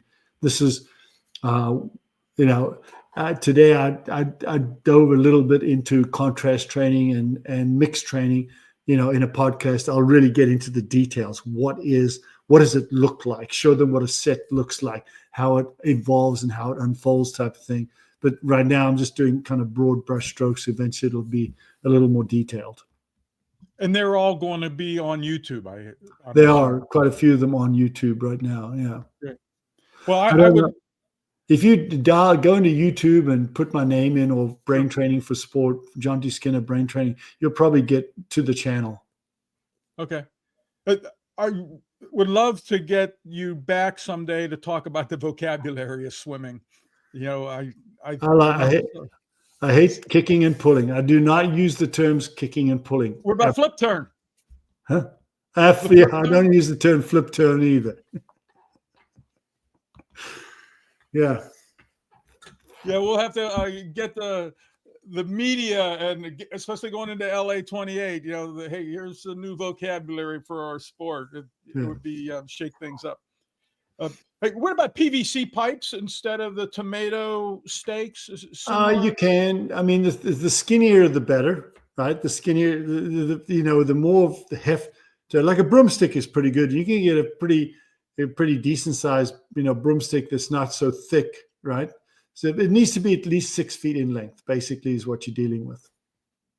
And how much of the things that you left at Indiana and Bloomington, do you think they're still doing a lot of that, or all of it, or is just some of it? I chit chat with Ray once in a while, but I don't know. I don't know. I hope so.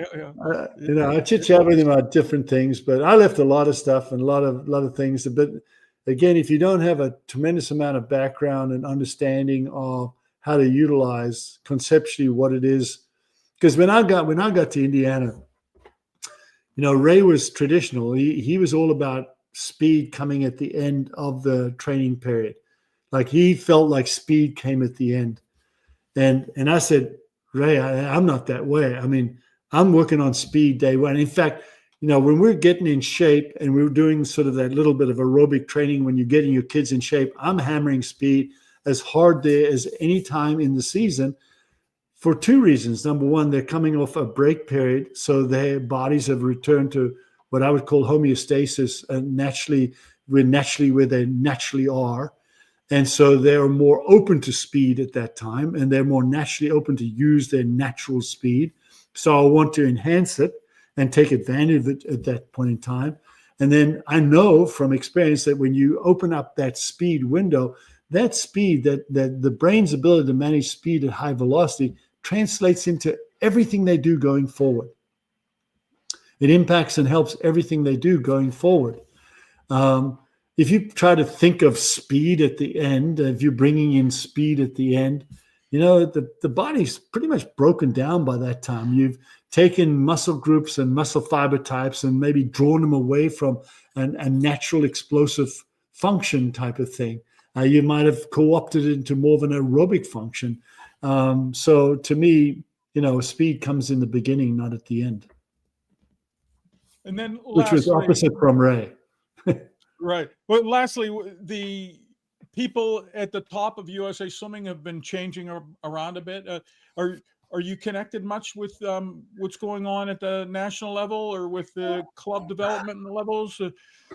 I've talked to them. I can't. We've talked about using me as a independent contractor, which I'm really excited about. But it hasn't kind of come to fruition, especially since I think USA Swimming's in a really huge shortfall money-wise. So they have to figure out how to utilize, their funds, which at this point I'm not sure that in the calendar year of 2025 that's functional. Maybe 2026 they get a little more organized. But I'd like to. I really would. I feel like I have a lot to give. I watched some of the races from the US Open, and I'm seeing the same mistakes some of those kids are making that they did at the last Olympic Games or the last World Championships. And I know how to fix them. I know their problems I know how to fix, and I can fix them pretty easily. Well, thanks so much for your contributions to the sport and to the coaching community and to the brilliance of what it takes to be an athlete and leader. I think this is probably, if speaking of money, the year to be an ex-college football coach.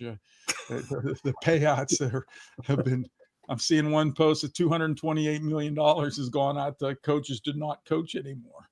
Yeah. So we're not blessed with that type of fortunes. Hey, well, Coach, thanks so much, Jonty. Yes. Back to you, Dennis. Coach, you are from South Africa, right? Originally. Yeah, originally. And most of as of now, the Olympic president is coming from another part of Africa, okay? But most of the good swimmers are coming from South Africa. What is the difference between the other sides of the African area? Well, if you look at the There's an interesting book, Eckstein, called Taboo. It was actually controversial when it came out. And he talked about the evolution of different sports from different parts of the world, where we get the best, where we get the best runners from. We get the best distance runners from Kenya, but they're not just Kenya. They're on the west side of the Rift Valley, specifically from the Nandi tribe or the Kalenjin district, and everything up the left side of the west side of the Rift Valley into Ethiopia around there all produce great distance runners, right? Yeah. All the sprinters in the world come out West Africa from Nigeria and the Congo, and their roots have, the top 500 rankings in the 100-meter sprint on land have traced their roots, from that area, that part of the world. But to be honest, South Africa has produced a lot of great athletes, mainly because they were populated.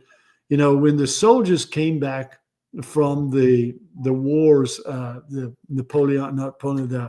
war between England and France in the 1800s, they came back from those battles, and the Industrial Revolution was going on. And so the workforce was limited. So they shipped a lot of those soldiers out to South Africa. They sent a lot of those soldiers to some degree actually sent more of the criminals to Australia, which explains a lot, right? But they sent a lot of their soldiers to South Africa. So a lot of those soldiers are the base populations or the white populations in Southern Africa. And, your best athletes were your soldiers. If you understand what I'm saying. And so when you populate that into the Southern Africa and some of even if you look at the sport of some of the sports coming out of Southern Africa, I mean, they've always had great athletes. They've had great runners. That rugby team right now, that integrated rugby team is dynamic. It is the most dangerous team out there because now we're getting the best of African culture, some of that initial white culture that was infused into that part of the world in the early 1800s from that genetic source, and you're getting what you're getting. So that's why a lot of those great athletes come from that area. But you're also starting to see some great athletes coming out of Tunisia, some of that area, that are producing some really good distance swimmers because they're part of that genetic rift that comes around off that Rift Valley area. So they're great runners, distance runners out of Tunisia. Now they're realizing that they have great middle distance swimmers coming out of Tunisia. So genetically, it just depends your long-term genetics, where you come from, what you're really good at. So if you look at the genetic lines and the makeup of the genetic lines and how they evolved and how they came to be where they are, that explains a lot of why people come from these different regions that produce those kinds of results. I tried to do some research, and the big names in Africa for swimming, for now, is the president of the Olympics. That's about three times Olympian, and that is coming from Africa. So, is there other names that made it so popular besides the two of you? I mean, we're just talking in this world of swimming. I mean, there's an evolution of swimming in South Africa. I'll probably be more recognized because I went from an athlete to be a coach, and so I've extended my longevity in terms of my name being part of the public record, so to speak. So that's why I would carry maybe a stronger name simply because of my coaching career as well. Christy Coventry, swimming into politics, into sport politics to where she is today is fantastic. It's fantastic that we have a swimmer in that position. It's wonderful. And she's such a good person too. I mean, she was a great kid to work with when she was a swimmer. And so I don't know. I think I thought Anthony Nesty came from Africa. No, it's from Suriname. Anthony Nesty coming from Suriname. Suriname, yeah. I just check it out where Anthony Nesty. No, he's from Suriname. yeah. Now he went lately. He was chosen as head coach for the ladies of the national team. Yeah. Yeah. No, I mean he's again he's a great guy. I mean if you know him, if you've met him, he's very quiet spoken, Mm. kind of a little bit introverted to some degree, but he's successful. I think he's very successful as a coach because he understands and connects to the holistic side of athlete development. He connects to the kids, connects to coaching kids, and Yeah, he was a coach of bowls before. Okay, and I tried to communicate with him also.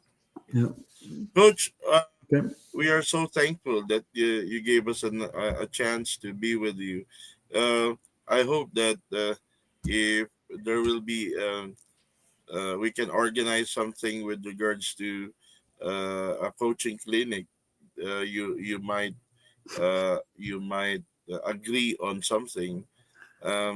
We among all of the coaches in swimming, um, I got a lot of good impressions on you, and most probably, if you're talking about, uh, my biggest question is that your contemporaries on that world record of the 49 was what, 55, 56, or 54?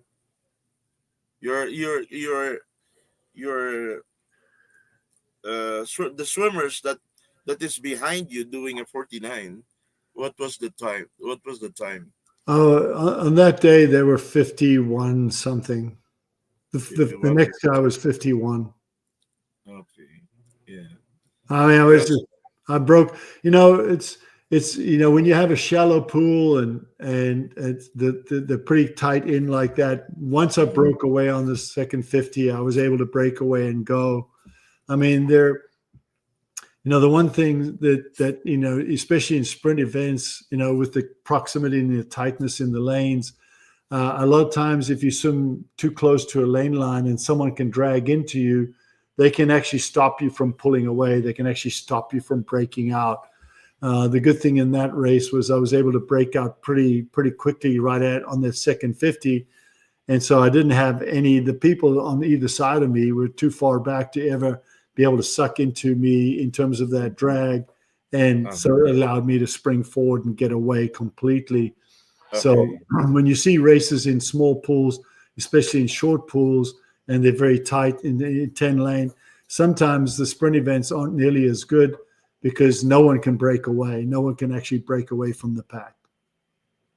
Okay. Coach, thank you so much. And we know that you gave a lot of time today. Any questions, guys? Any more questions?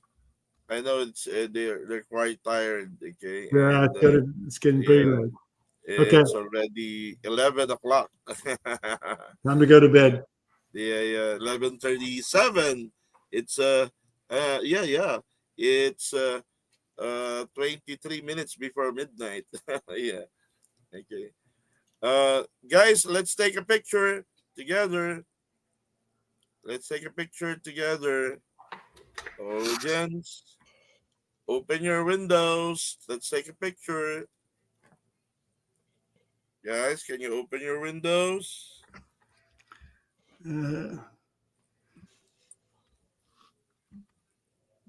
Open your windows, guys. I think half of them. Okay. Are you still an Alabama football fan, or are you going to be cheering for IU? What's your loyalty there? No, I'm Alabama. All right. That ain't changing. Kyle, the guy that spoke before, was a Georgia grad. I know. I saw that. I was going to say something, but I left it alone. All right. Well, I just stir the pot. Hey, have a great weekend. Again. Let's take a picture again. This is bigger. I got some.